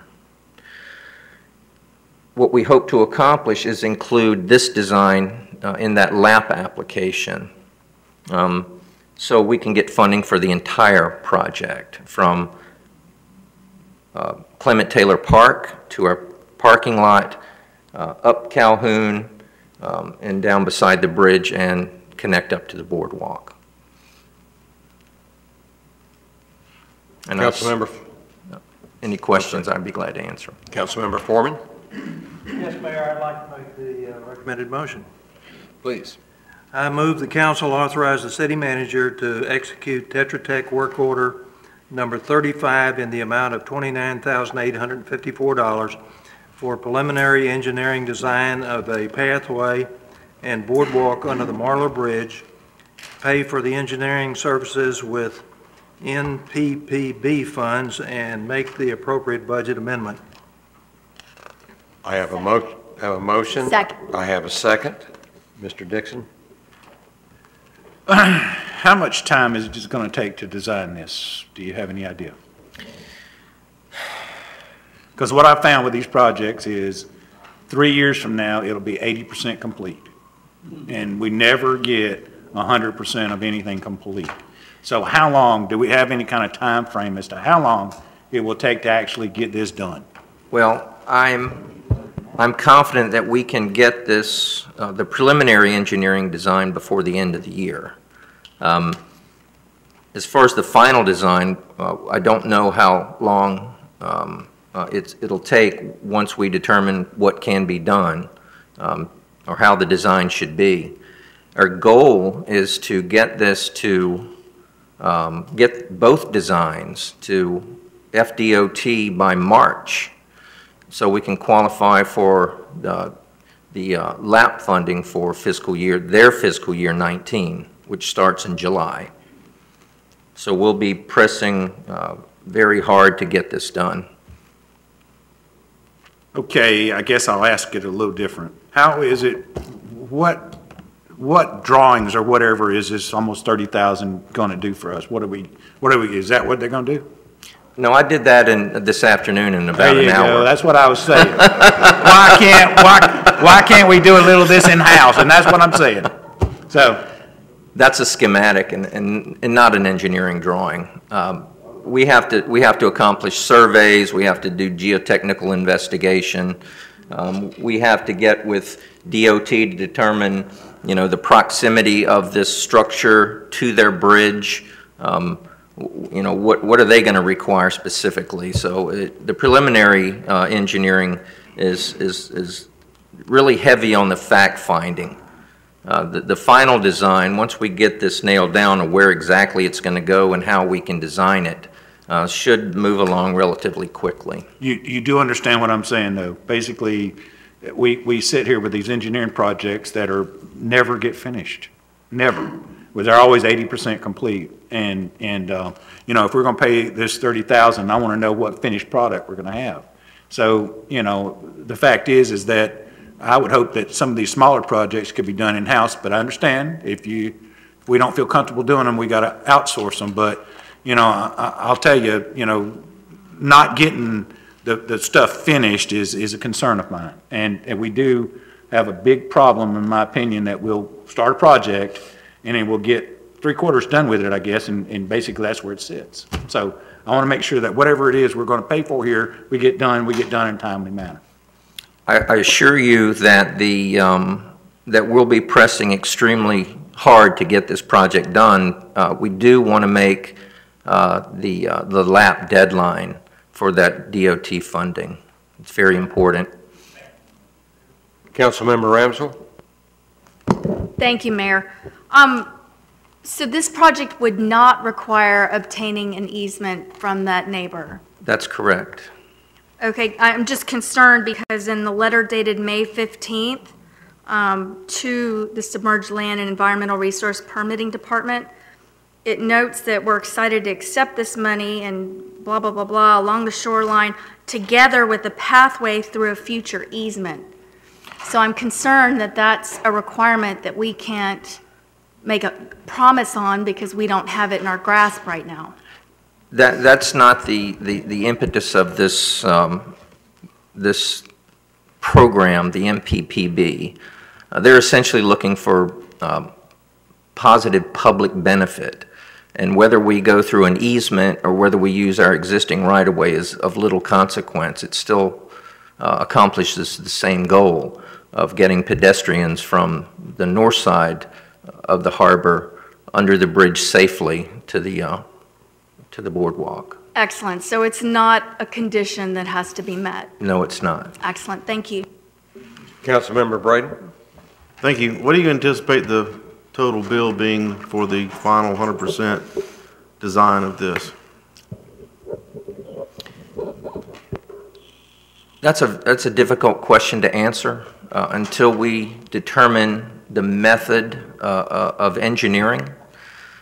If, say for instance, we had to span a longer distance because of the obstructions under the bridge, then that would require more engineering, and it would be a more expensive proposition. So maybe in the next few weeks to come, I can give you a better answer on that one. If it's costing us almost $30,000, just kind of get an idea of what's going on there.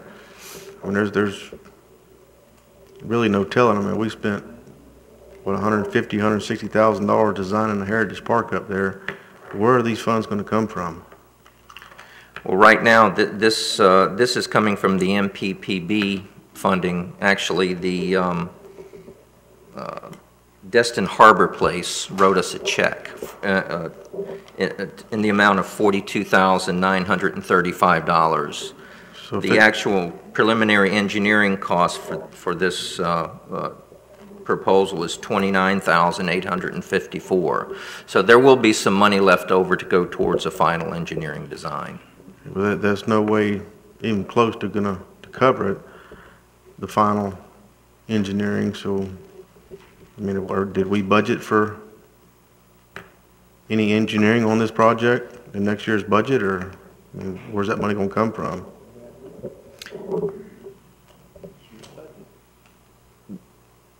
Once we get a better idea on how much it will be, I think I can answer that a little more. And once we determine, we send the survey crews out there and the geotechnical, do the geotechnical investigation, I'll get a better idea on the rest of that cost. I'm just concerned that we're going to spend $30,000 on this, and then you're going to come back 3, 4, 5, 6 months from now and say, you know, we're going to need another $80,000, $100,000 to complete this project. I don't know where that's going to come from. And this just be a, I don't know. I would doubt that it's going to be $80,000 or $100,000. I'd have never dreamed that it was going to cost as much as it did to design the Heritage Park, but I mean, this seems like a lot more, there'd be a lot more involved in this than designing a pathway and a bathroom and a couple benches for a park, but we spent a ton of money on that one. I'm just concerned we're not going to have the money for it, and I just was wondering if we actually budgeted for anything, you know, for this project, or if not, where would the money come from? We're going to get another grant, or what are we, I mean, is there any? These are good questions, sir. They are difficult to answer at this point. Again, we have $12,000 that we can put to the final design. With the preliminary design, it is just that. They'll be doing the preliminary research to put together the engineering, and then we'll just have to come up with what they need to make those preliminary designs final. We can discuss putting some money aside when we get to our workshop next Monday, but We're being handed a check for $42,000. DEP would like to see this project done. We would like to see this project done. At the end of the day, if we can get this attached to the LAP project, this is probably the only way we're ever going to be afford to build it. So we can have those discussions during our budget workshop if council would like to put some money aside as a contingency for whatever we may need to finish for the final. And I think David may be able to get a better idea of what those costs might be. That's all I have. Thank you. Councilmember Foreman. Thank you, Mayor. Two things. I think you need to consider this has been on the books for at least 10 years or maybe more as part of the original CRA projects. And it's I think, critically important that we figure out a way of getting pedestrians from the south side of that area to the north side of the area. That's why the state's interested in it at this point.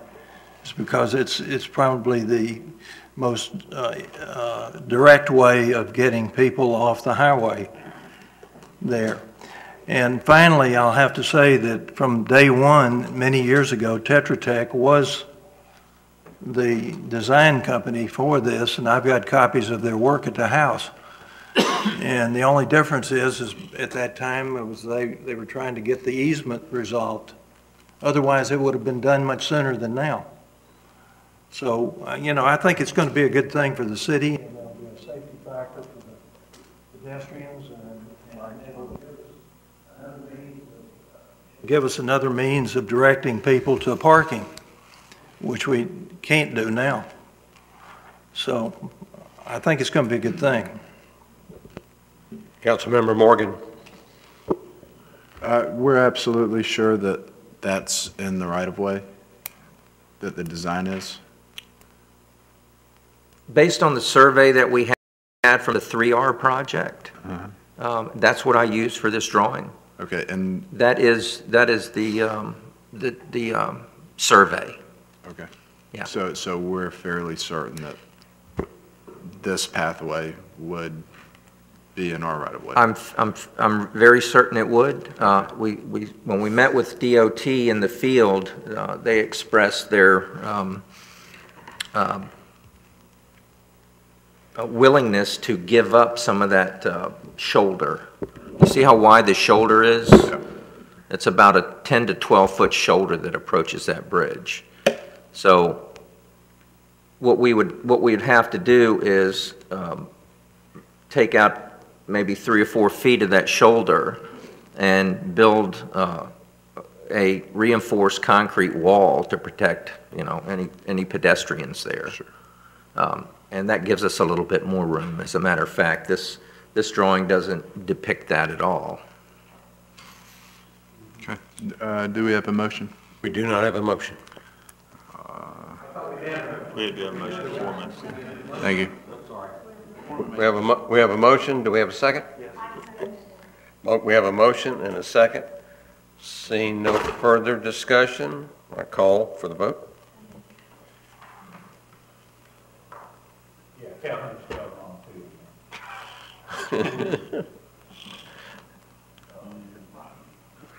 We have 6 yes, 1 no.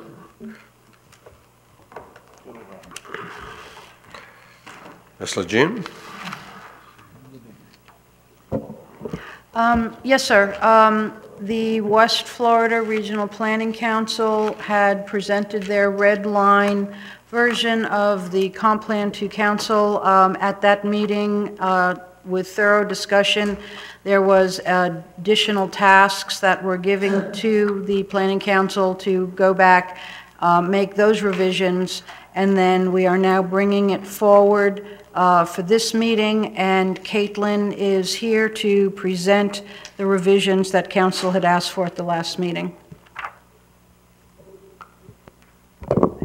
Good evening, Mayor, council members. Caitlin Serame, West Florida Regional Planning Council, 4081 East Olive Road, Pensacola, Florida. The amendments before you, as Carice stated, are based upon topics that we've discussed in workshops, specifically related to density and intensity, height, development review, short-term rentals, and the multimodal transportation district. I did present this red line amendments to you at the previous city council meeting. At that meeting, we did receive some feedback on certain sections to take a look at and revise. And so subsequently, before you are very similar amendments except to those specific topics that you asked us to look at. And so what that was, to recap, was in the Land Development Code, looking at the Master Development Plan application that we were proposing to decrease what would trip review from 75 multifamily units is now 40, and that's on page 17 and page 79 of the Land Development Code. It was also asked that we provide a definition of technical review team, which we have provided in the Land Development Code in the definition section on page 69, and that would be in reference to the Master Development Plan map. Also, it was requested that we look at some of the additional densities for some of the land uses in the comp plan, which we have done for some of the land uses such as commercial general. And so this is specifically for residential units per acre. We also looked at the short-term rentals. It was asked that maybe we look at that gross floor area in terms of how many people. It was at 150 and we increased that to 250. Staff also took a greater look at some other cities and what they're doing, and we did include a bedroom provision where it's 2 people per bedroom plus an additional 2 for a common area. So if there was a pull-out couch or something like that, 2 people would be allowed. And that, I believe, does cover the feedback that we got at the meeting. Once again, some of the other little changes, we tried to ensure that there was language protecting residential areas. We did specifically call out what applications would require council review, future land use map amendments, rezonings, major developments, and this master development plan application that we're proposing. We also straightened out, there is a provision about administrative rezonings for inconsistencies. So we propose now requiring those to go before City Council just like any other rezoning. In the applicable sections that we were looking at in the code and the comp plan, we did remove the tier system where that was referenced. And that's essentially it. I would be happy to answer any questions, but I'd also respectfully request that hopefully we can move this for a full review by city staff and the legal department and work with them and figure out if this works for the city's rules and procedures, and then move forward with LPA and first hearing and all of that. Thank you very much. Councilmember Destin. Thank you, Mayor.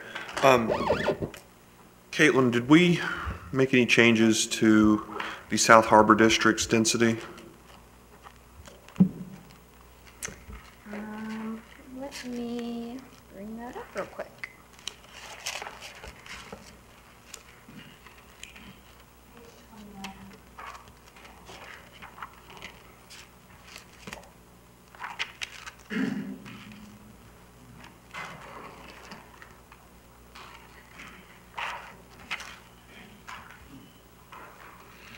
Yeah, I'm Yes, on 29. we did. Okay. That was, I believe, at 19.9, and now it's 16.9. My thought was that I'm trying to stay within some of the example coastal communities that we were comparing to at the workshop, and so trying to keep in line a little bit with that for the residential areas. So it's not something that would be too far off from what was discussed at the workshops and what was presented in the summary reports. Okay. Thank you, Caitlin. Mm-hmm. I'm not showing any further discussion. Do we have a motion to send this to, excuse me, Councilmember Ramsell? I don't think we have a motion to make, it's not on here, but I want to thank you for all your hard work and really listening to the input from the public and the council at the workshops. I think you've put together something that is much needed and really reflects the wants and needs of the public, so thank you. I appreciate it. You're welcome. You are correct. There is no motion. We just send this to staff for review. That is the next step. Yes, sir. We were just looking for consensus that the council is satisfied with this product in final draft. And then if you are, the next step is to take it to staff for legal sufficiency and review. And then that will be turned into the form of a ordinance to go before LPA for review. And then once the LPA has reviewed and made their recommendation, it will come back to council for first reading. Excellent. Any objection to that by any council member? I think we have consensus. Excuse me. Go ahead. I have a question. Can the LPA make tweaks, or would they just be reviewing whatever product was handed to them? They'll be making recommendations. They won't be making changes, but they can recommend changes to the city council when it comes back for first reading. Which would then, if they recommended changes and we heard them at first reading and we made them at first reading, it would go back to first reading. Is that correct? If the LPA recommends changes, it doesn't have to go back to another first reading. If we enact those changes at first reading, it wouldn't have to go back? No. Okay. Thanks. Further discussion, comment? You have our blessing. Thank you. Thanks for all the hard work. Thank you.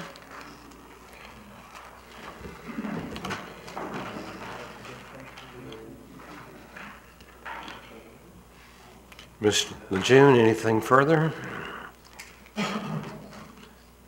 If not, we'll move to the first reading of ordinance 1712 CC. Mr. Burns, by title, please. Ordinance number 17-12-CC, an ordinance of the City of Destin, Florida relating to city parks, providing for authority, providing for findings of fact, providing for amendment of Code of Ordinances, Chapter 15, Parks and Recreation, Article 2, Standards of Behavior and Operation on Public Parks, Section 15-33, Definitions, and Section 15-39, Merchandising, Advertising, and Signs, prohibiting commercial activities in city parks, providing exceptions, providing the offering for barter trade, swap, or donation of items or things in public parks, providing for incorporation into the Code of Ordinances, providing for conflicting provisions, providing for severability, and providing an effective date, and we're here on first reading. Ms. Lejeune, further explanation? Yes, sir. At the July 17th meeting, the council, after some discussion, had asked for some additional language be put in here regarding wedding venues to where the wedding venues would be permitted and restricted to the shores of Crystal Beach and June White Decker Park Beach accesses. They would be limited to 2 weddings per day per beach access, and 1 in the morning and 1 in the evening. Photographers are exempt from having to obtain a city permit, and other than that, it is, as council saw at the last meeting. If you have any specific questions, I have Mr. Hank Woolard here who can answer any of those for you.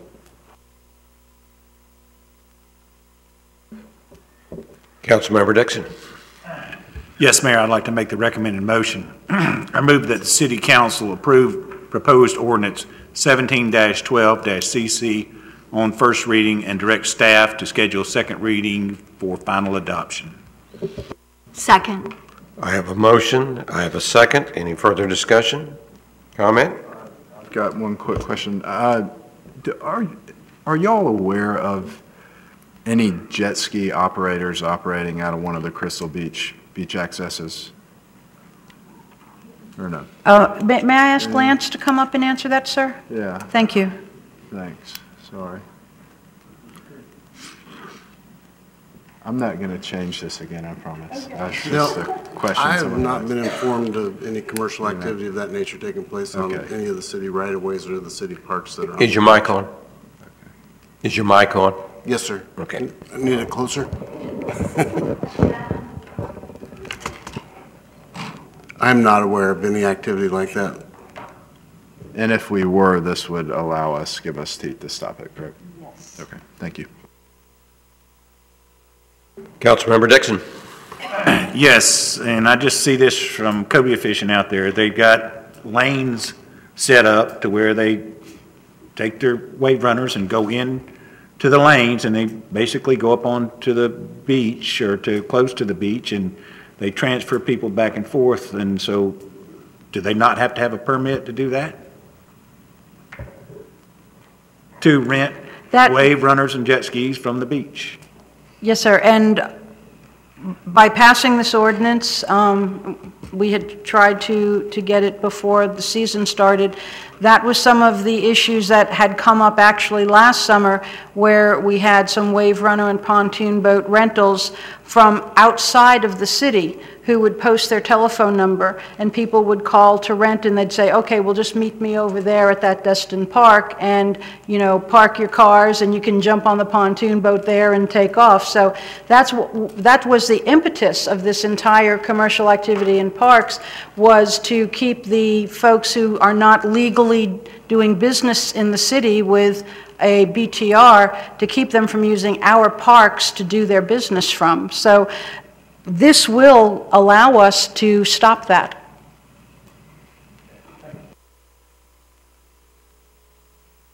We have a motion, we have a sec. Do you have another question? Call it quick. We have a motion, we have a second. All those in favor, yes?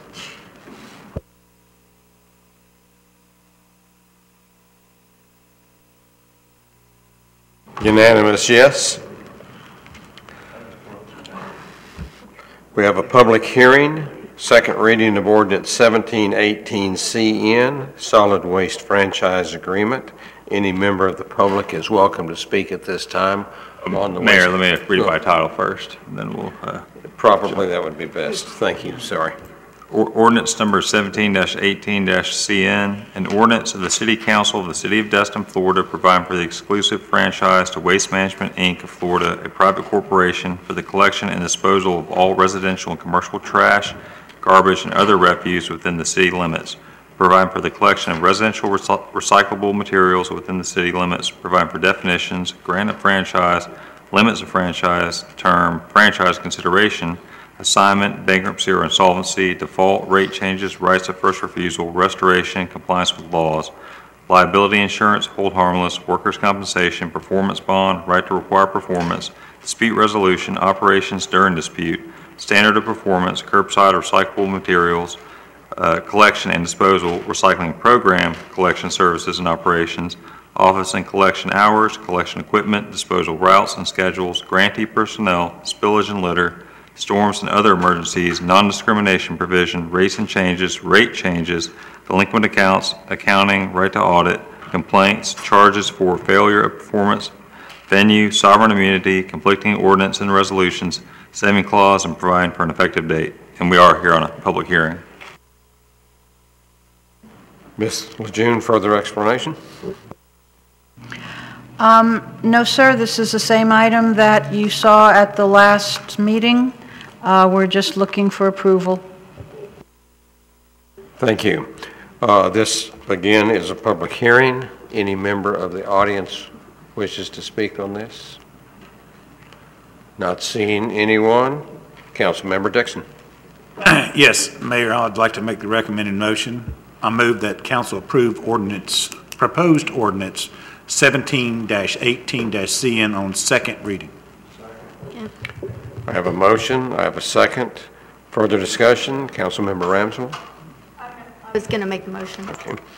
Any further? Not seeing any further discussion. I call for the vote.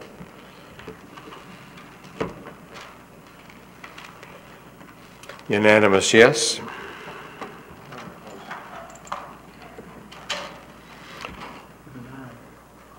We have the consent agenda. We have pulled item Destin Youth Council membership appointment from the consent agenda. We'll discuss that at this point. Council, it's your pleasure.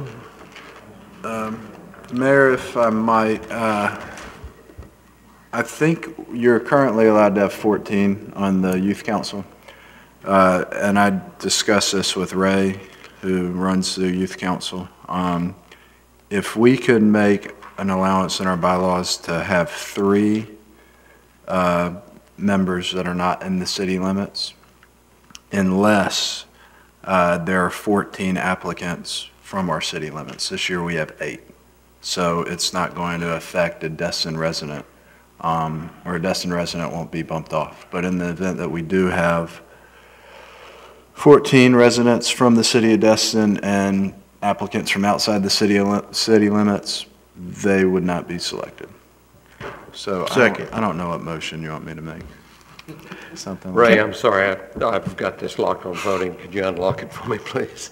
Ms. Lejeune, Ray, would you all like to comment further on that? Any? Mayor, real quick, I guess the motion would need to be to make an amendment to ordinance number Chapter 2, Article 2, subsection 2-37, which requires that all members of any committee be a resident of the city of Destin. We would need to just amend that to make an exception for the youth committee, and then we could implement all of the changes Mr. Morgan just indicated. So that would be the proper procedure here. Okay. Mr. Foreman. Consideration is you could make it an associate appointee or associate member, and that would generally cover the waterfront as opposed to changing the pure definition of our ordinance. Even though we may have to make a change, I think you could make him an associate member of the of this group. Yeah, it would not be an appointee under the ordinance. It would be some other definition, like an associate member, maybe define them as such. Then you could just do that on the bylaws through a resolution as opposed to changing the whole ordinance. Mr. Bailey, when's the last time we had 14 members? I was going to add that the last several years we've averaged about 10 or 11. I'd say the last 3 or 4 years. We have not hit 14 in a while.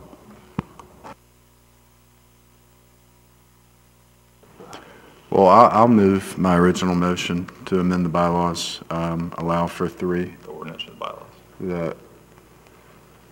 Well, first we have to amend. Well, we could either amend the bylaw or through resolution the bylaws of the youth committee to allow associate members who are not appointees. They would be essentially non-voting positions, but they could attend and debate. I don't want to do that. I mean, I don't want to discount this young lady who did a wonderful job. She lives in Kelly Plantation. We have 8 members on the youth council. There's 6 open positions. I see no harm, no foul, and I think it would be pretty easy to explain to parents if we did have 14 members from the city of Destin and someone applied from Kelly Plantation saying, hey, these folks pay property taxes here. They have preferential treatment. So my original. If I may add something else, if I can add a language to the bylaws that if by initial appointment date, which for this particular group happened to be tonight, we do not reach the 14 maximum, which tonight we don't. We only have 8 members out of the possible 14. Then the council can proceed with appointing non-resident members if we have the applications. And we can bring the bylaws back on September 6th for your approval. And if by then we don't have 14 members, then you can possibly appoint Ms. O'Leary, who spoke tonight. So that's a great idea. Well, we still actually have to amend the ordinance first, so we'll bring back for first reading. It's not an ordinance, it's just a bylaws. But the ordinance requires all committee members of any committee to be a resident of the city of Destin. So we have to amend, we can do it simultaneously, but we do have to amend the ordinance first. I don't think the Destin Youth Council is part of the ordinance. They have a separate bylaws. It's a committee. Yeah, okay. And all committees require all members to be a resident of the city of Destin. May I make a suggestion? Please.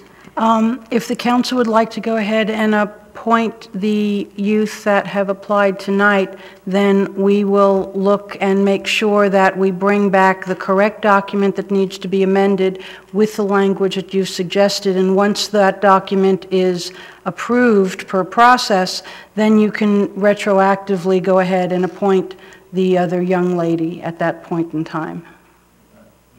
So moved.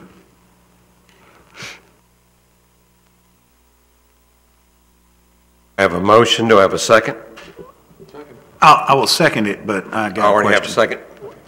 Mr. Foreman. Mayor, my question's been answered. I just tried to give us an option. Councilmember Ramswell. Thank you. So if we amend these bylaws or the ordinance, whichever it is, does that then apply to every committee and every board that we have? Because I wouldn't be in favor of I that. think we could just make an exception in the ordinance for the Destin Youth Committee and just specifically reference that committee and just kind of treat it separately within the ordinance. Because right now, the way it reads, it says all agency, authority, board, commission, and committee appointees. So it says and committee appointees. We could just accept out the youth committee. And your motion is this applies only to this committee, correct? Okay, that's good. I like that. You know, this is one of those things we always talk about. How do we incentivize Kelly and Regatta to come and annex in? This is an example of one of those things. You know, they want their children to be on this committee, and we'd love to have them on this committee, but they're not in the city of Destin. So I'm kind of torn, but I agree with the whole theory of, you know, if we don't have enough from within the city to fill it, why not allow someone that's technically within the city, but not, well, vice versa. They're not technically within the city, but they are.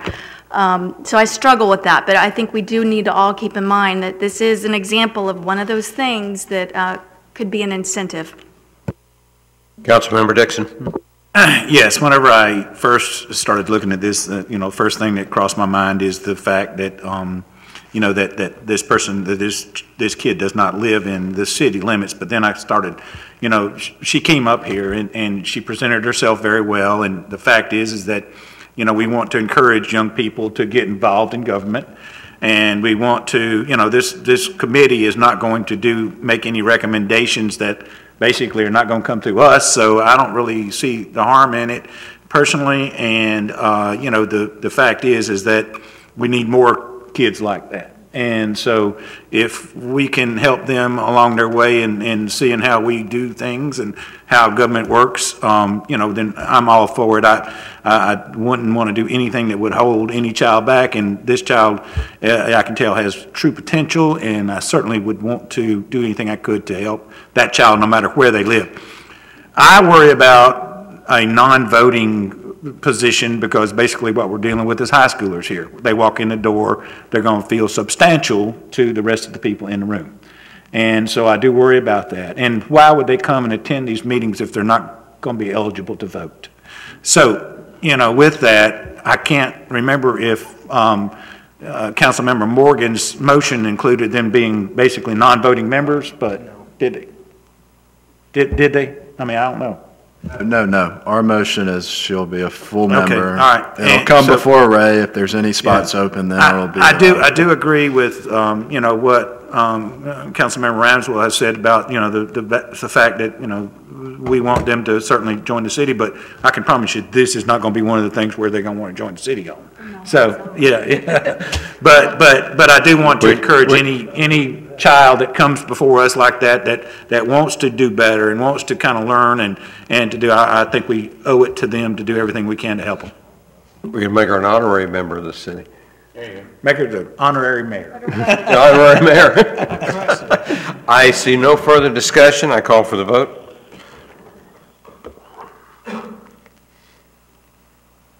Unanimous, yes. Do we need another vote for the actual members? Or is that an all-inclusive vote? All inclusive. I would say one thing, I don't want to comment. Yes, please. I do think that we need to have a quorum of Destin residents on this thing as far as when they start voting and meeting and things like that. So I would think that we need to make sure that we get Destin residents when it, you know, a quorum of those, of Destin residents. So Do we need to make an amendment to the prior motion to reflect that? I think we can do that in the working of what they're going to. No, I think the direction we can, Yeah. yeah. I have a motion and a second to pass the rest of the consent agenda. Discussion, Councilmember Braden. Thank you, Mayor. We have G&H is more no parking signage for Shire and Crystal Beach Drive. Are we enforcing that, or is that the Sheriff's Department?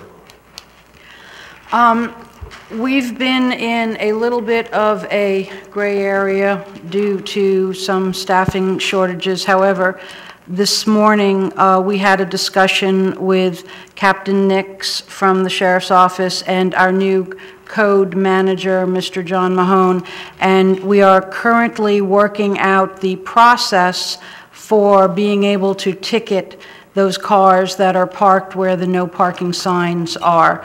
So I've asked them to work on this quickly so that we know what the city can do, what the sheriff's office needs to do, so that they're actual tickets that will go through the county process, so that it, just like any other type of parking ticket, rather than just a city citation, which most people don't even pay attention to. But I want it to have teeth. I want it to be a real parking ticket where, you know, they're issued it and they're responsible for paying it, and Captain Nix and John Mahone are going to work on that process as quickly as possible. Do we have a time frame on that? Are we talking days or weeks, or? I'm going to ask Captain Nix to help me answer that. I talked to him, I talked to John, but also talked to Sergeant Fulgham this afternoon. He researched the city tickets can be written by code enforcement. In order for us to write the UTC, obviously, we have to catch a driver with the vehicle. You can't just leave a UTC, a uniform traffic citation, on a vehicle. So it's already in the works. We've already started working on it today, to answer your question. Can they be towed? They could be if there are tow-away signs there. But Yes, I think there's provisions, we passed an ordinance a few months ago that does have, if it's in a tow-away zone, it can be towed. It just has to be posted per state statute. Right. So these need to be no parking / tow-away zone, not just a no parking. That's correct. Do they say that? I drove through there yesterday. They don't say that, and I did have one question for staff. Is there a height requirement on those signs? Because I've noticed that apparently, I guess, all those legal signs we stick up, including the FDOTs, they're like way up in the air, usually above the car or the vehicle. Yes, sir, it's 7 feet. 7 feet? Yes, and sir. the sign has to be at the top of the post. Yes, sir. But we could add a no towing sign below that? I'm going to ask Mr. Campbell to answer that for us, sir.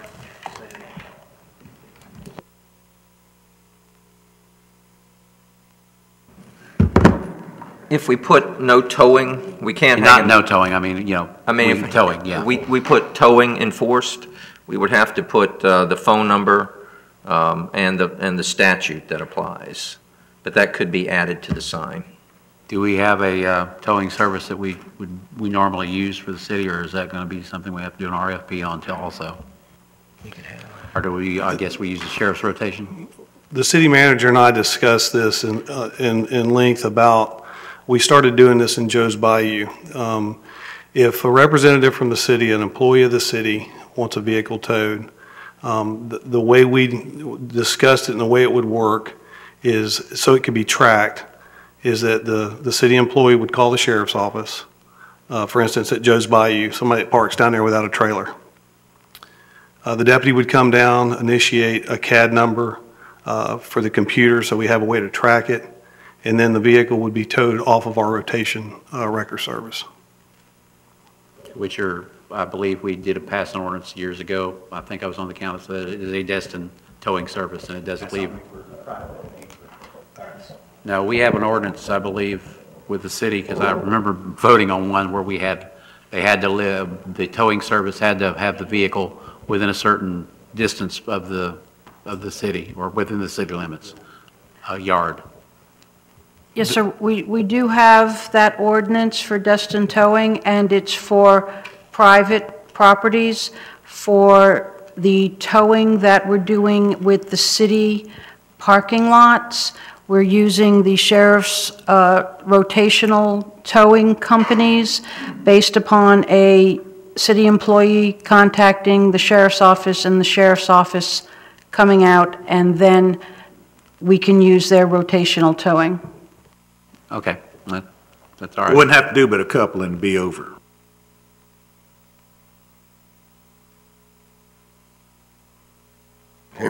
Councilmember Ramsell? Mayor, I think I still have the floor.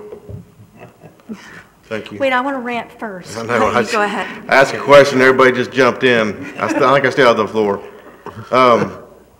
So what you're saying is the sheriff's department basically can't do anything with a no parking sign out there. Can't issue a ticket, can't leave one there. The city can put one there, but they might as well just leave a thank you card on the windshield. No, sir, that's not what I said. The sheriff's office can issue a parking citation to somebody that's parked in a no parking area. Then we were asked about the vehicle being towed. I'll research that, but I believe you have to give the public some kind of warning that if they park there, that their vehicle is going to be towed. Right, but was it a no parking? The sheriff's department the person had to be with the vehicle or at the vehicle? You just couldn't issue a parking ticket? If you issue them a uniform traffic citation, the person has to be there in order for you to issue that. You cannot just leave that on the vehicle. Okay, and then to tow it, we have to have the signage out there. And if the proper signage is there, and a deputy drives by, can he have it towed, or does the city have to initiate that? The city would have to initiate that.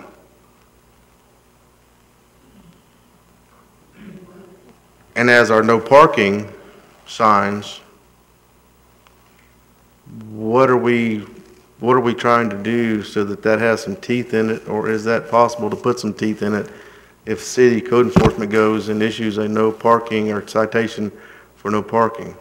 Yes, sir, and that is a good question, because that's a conversation that I had this morning with Captain Nix, because with our new code manager, we're trying to put in a process so that I can send out a code officer who can actually write a ticket, but then the ticket can be processed through the county in order for all of the things that a regular sheriff's parking ticket would do. So I don't have that expertise. I don't know how that works, so I asked them to look into that, because that's the goal, but we don't have that process, and I want to create that process. I think that would be good, but I think we need to incorporate the proper signage for towing. It seems like that's a whole lot more easier and effective. So I don't know if something's got to come from the council when these people are filling out these applications or forms for a no parking sign, if it can include or incorporate the towing sign to go along with it. I think we could probably add that to the application to see if they wanted no parking and towing, or just no parking. I can't speak for the residents. I can't say that everybody would want cars towed away. Maybe they do, but maybe somebody would have an issue with it. But we can give them that option if they want a no parking sign, or if they want a no parking / tow away sign, and we can add that to the application.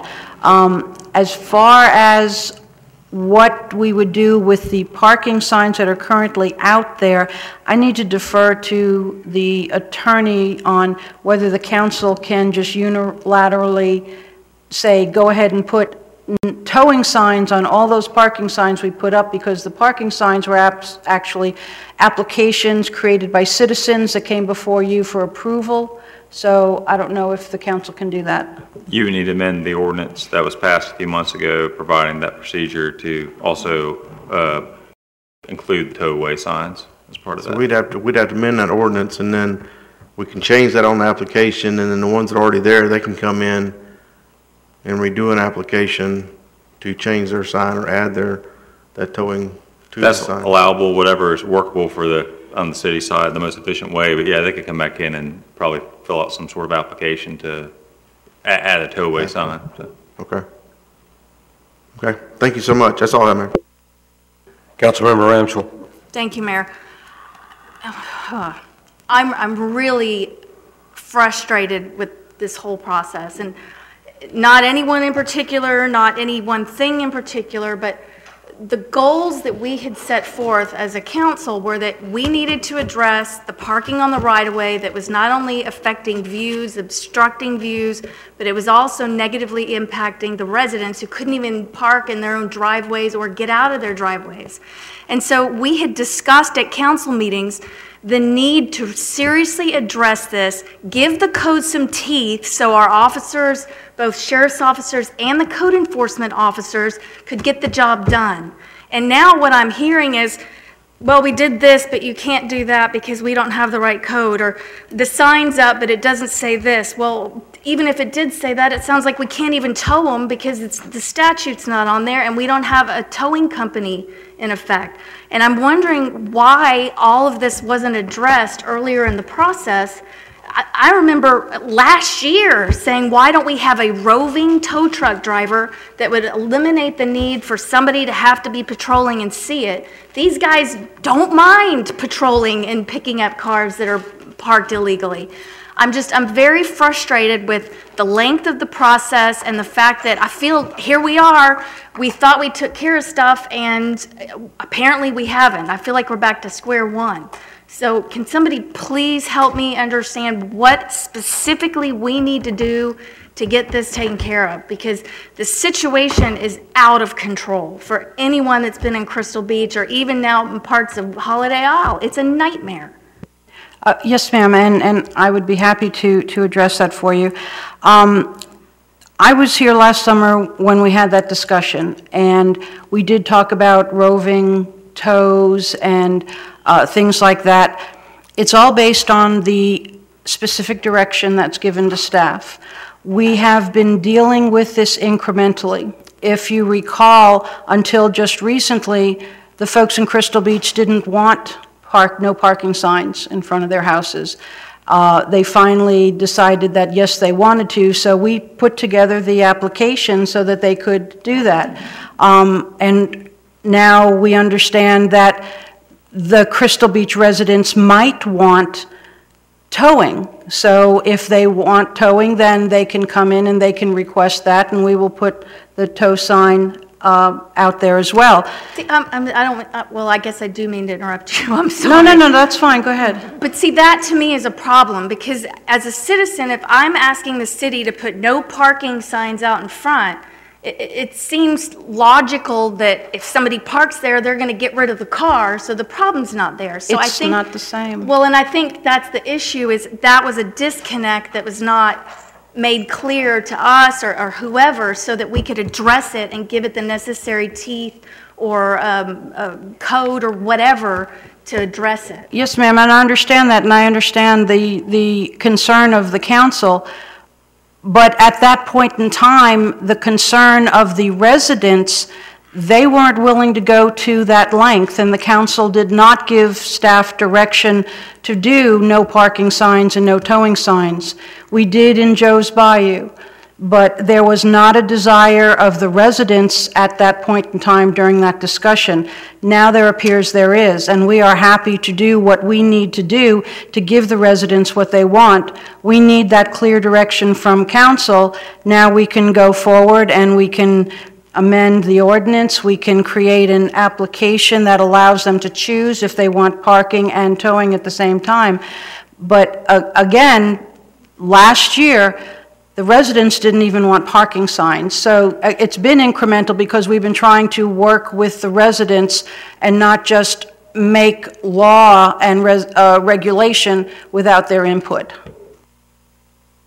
I think it shows how bad it is that they've been willing to take these next steps. I mean, they're fed up, and I completely understand why.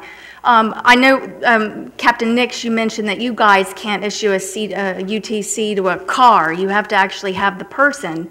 What, can our code enforcement officers issue a ticket to a parked vehicle, or do they have to go to find a person as well? We can put a city citation on it, but let me give you an example why. I come to Destin and visit you, and I borrow your car, and I take it down and I park it in a no parking area, and they leave a uniform traffic citation on it, and you don't pay it because you don't know that you got it, because I wadded it up and put it in my pocket. They're going to suspend your driver's license for not paying it. That's why you have to, yeah, exactly. That's why you have to cite the violator. Now, on the parking tickets for the city of Destin, we can leave those on the vehicle. You can actually leave that on the windshield of the vehicles, which is what we currently do now. Code enforcement does when they can. The sheriff's office does when we can, and what we do is we'll run the tag and we send that through the clerk's office. I believe Webb was telling me today that when they ran a report on that, less than 50% of those are actually paid. About 49%, something like it's half maybe are paid. So those you can leave on the vehicle. You can leave that on the vehicle. I mean, I have been from the very beginning on board with tow. Just tow them. I mean, they'll learn. We may end up towing everybody on every Sunday, and then guess what? By Tuesday, Wednesday, if they've been towed every day, they're going to get it. I mean, we've got to come up with something. I mean, City Manager, please tell us what specifically does council need to direct you guys to do so that you are empowered, the sheriff's office is empowered, code enforcement is empowered to move these vehicles or ticket, whatever, something with teeth to get the job done. If it's the council's desire to have all of these cars towed, we will bring back the ordinance. We will update the application and put the tow signs where we need to. It would be the council's decision. We do not have any feedback from the residents at this point, but the council can absolutely direct us to start towing them by changing the ordinance. We will then update the application, and then we can place the tow signs. So what would be the other option? If we're not going to go with the tow, so we stick with the ticketing. We don't have anybody to go out there and really ticket right now, so. We will. We will. I'm rebuilding the code division. We've got a new code manager. We just made an offer to a new code officer. John is working with the sheriff's office to put in process how we're going to handle the parking issues, and that's where we are at this point in time. Okay. Well, I stand by. I'm completely in favor of a roving tow truck or whatever, however we need to do. They get out there and they tow the suckers. If they're parked somewhere, there's signage, proper signage, and they shouldn't be. Mayor, I'd like to call the question. We got to get this meeting moving forward.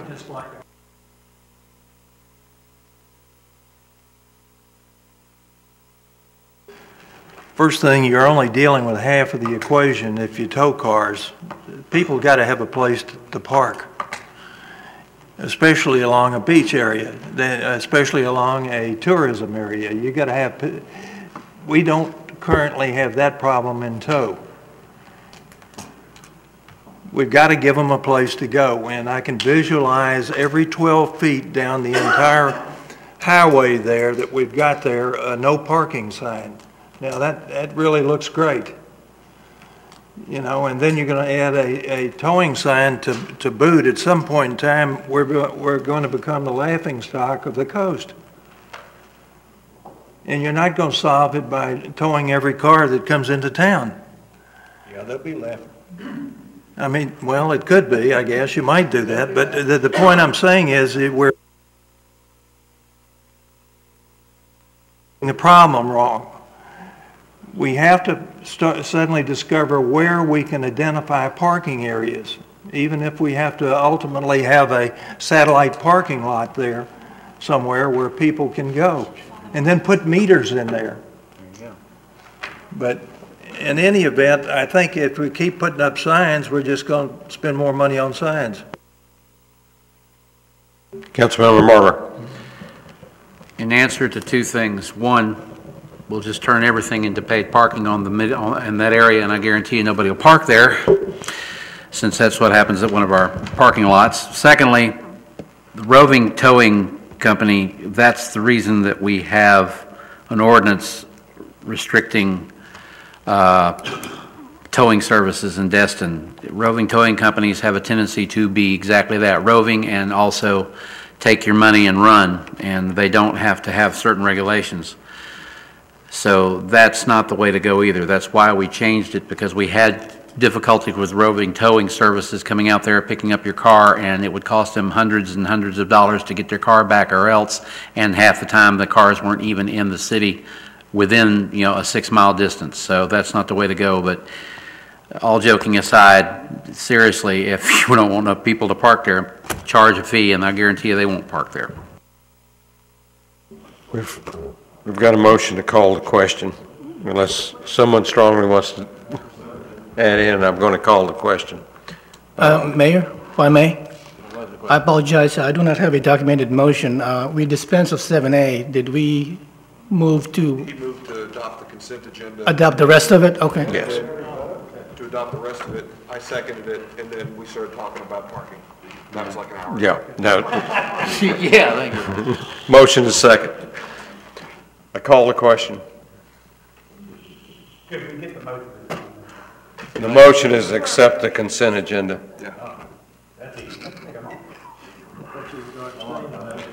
Don't do that.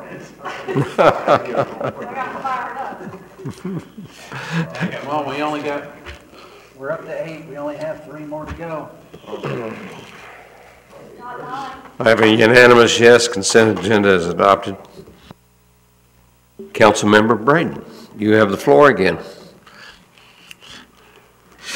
Well, I was planning on filibustering tonight, but I think I'm going to just pass it on down the line.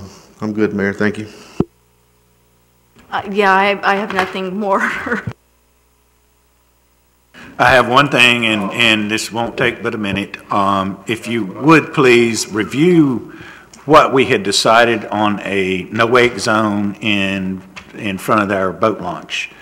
We had, and I hate to spring anything like this on anybody at a council meeting, but this is something we voted on, seemed like a year ago, and I've not seen any notifications or any buoys. So I would like to see about us getting that on track and getting it going. I think we had basically said that we could protect our boat launch and stuff with the no wake. But anyway, if we could figure that out, I'd appreciate it. That's it. Thank you. Yes, sir, I'll have an answer for you next meeting. Councilmember Foreman. Nothing, Mayor. Councilmember Marler. Thank you, Mayor. I just have one thing. I've had several people call me about our cemetery. When we bought the lower section of the cemetery that's off of Seibert, part of our ordinance kept them at flat level stones and no monuments.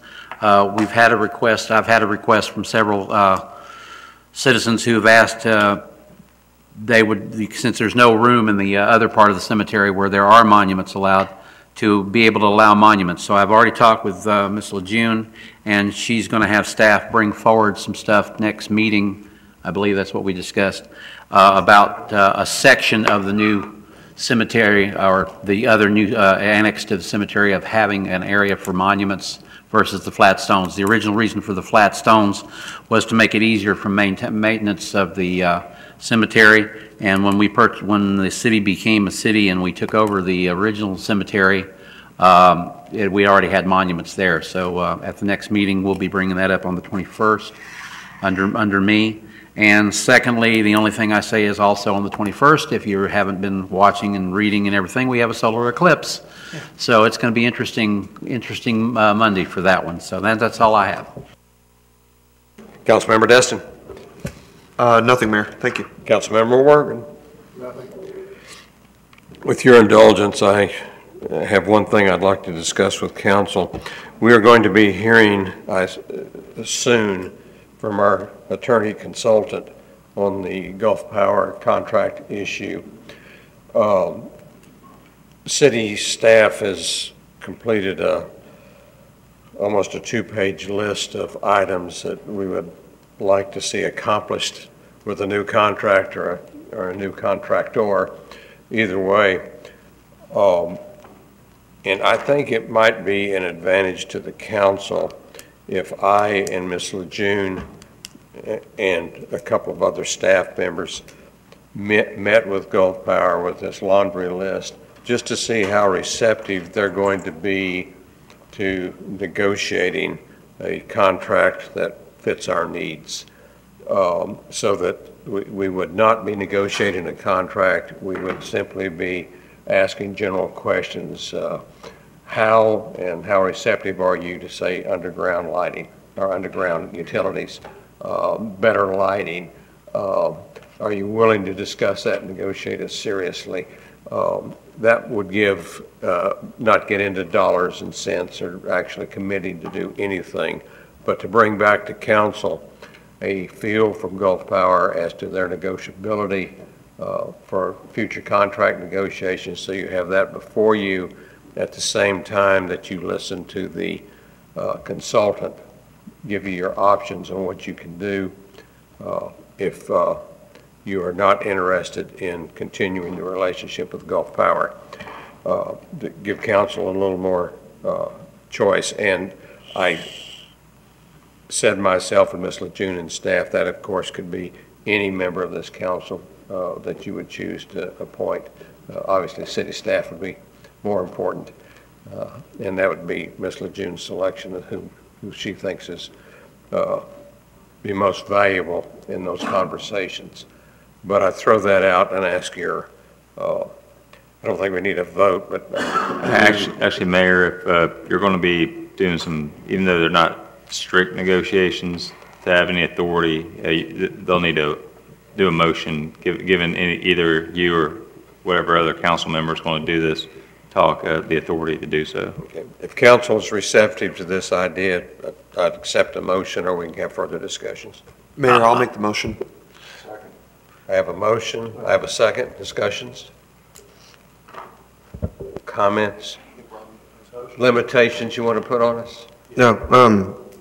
Did I hear you correctly when I stepped away, Mayor, that you're wanting to be able to negotiate things like underground utilities? No, I probably should not have used the term negotiation. I would like to discuss with Gulf Power to find out if they are willing to enter negotiations with the city in a serious manner at a reasonable rate without getting into specifics with them at all, or are they going to continue with the rather rigid stance they had before we basically extended the franchise? Mr. Foreman? Yeah, I guess the question following that would be, who would do the, subsequent to that, who would actually be the negotiator? That'll be determined by council, and of course, it could be that you're going to want to bring in other companies to talk to them about contracting it. Right. I don't know who those are, who's available. You may want to talk about how you're going to build your own staff. Maybe Ms. Lejeune should answer that question. It's going to be in her lap at that point. Yes, sir. We actually have a continuing services contract with Mr. Chef Wright. He is a very experienced and renowned power utility lawyer, worked all over the state of Florida. He would be at the table to do the negotiations. And I would also ask that while we're having these preliminary discussions with our 1.5-page list, that we have Mr. Wright at the table as well, because if Gulf Power is going to make promises, I would like to have our lawyer there to hear it. This person is a lawyer? Chef Mr. Wright? Chef Wright, yes, sir. And he's been working with us through the entire pro forma process. Okay, I didn't know if that was the person that was doing the valuation of the system. Councilmember Ramsdell. Thanks. I know Mr. Johnson has reached out to me and indicated he is very open and receptive to any ideas and needs and things we want to propose. So it does sound like they are willing to discuss things. So. Yeah, Mr. Bernard had mentioned that he had contacted many of the council, and I'm not privy to any of those discussions, so I don't know what took place. But that was another impetus to do this. I kind of wanted to get something that we could lay out before the council to be certain that all of us were hearing the same story, presented in some kind of cohesive manner, so you can better judge what they're offering.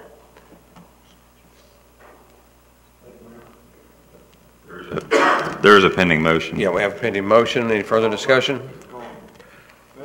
All those in favor, yes?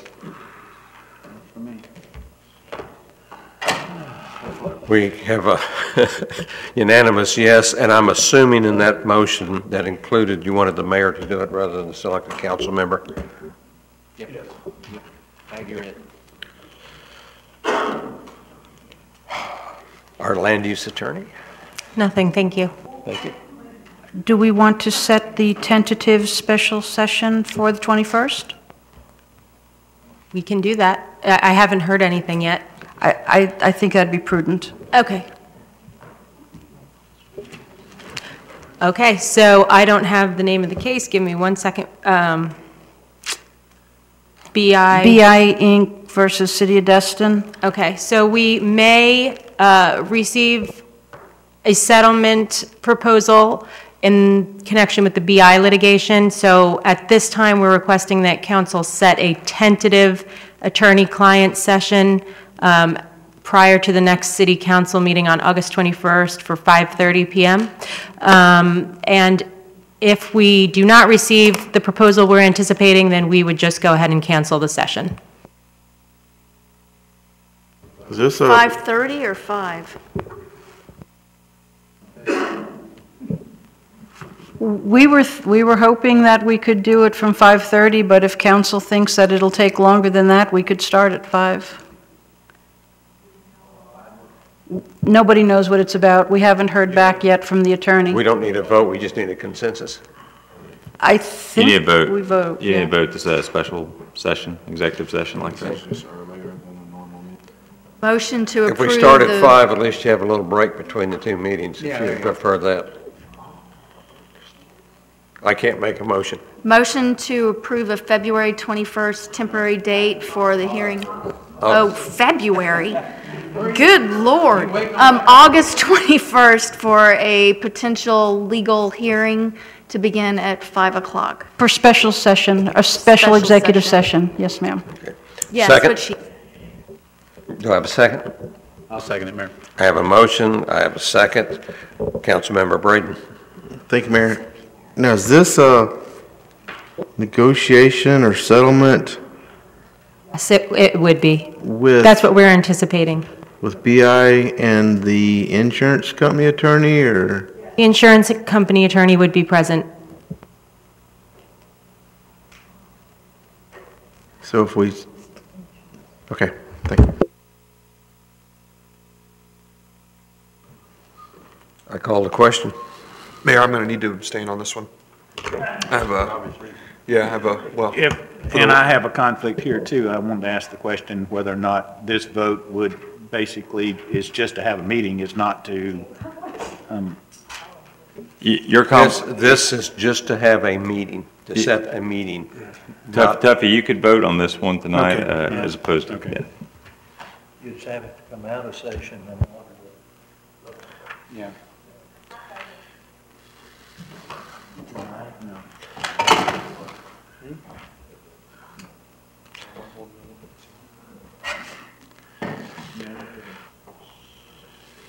Six yes, one abstain. Any further land use? Nope, that's it, thank you. City Attorney?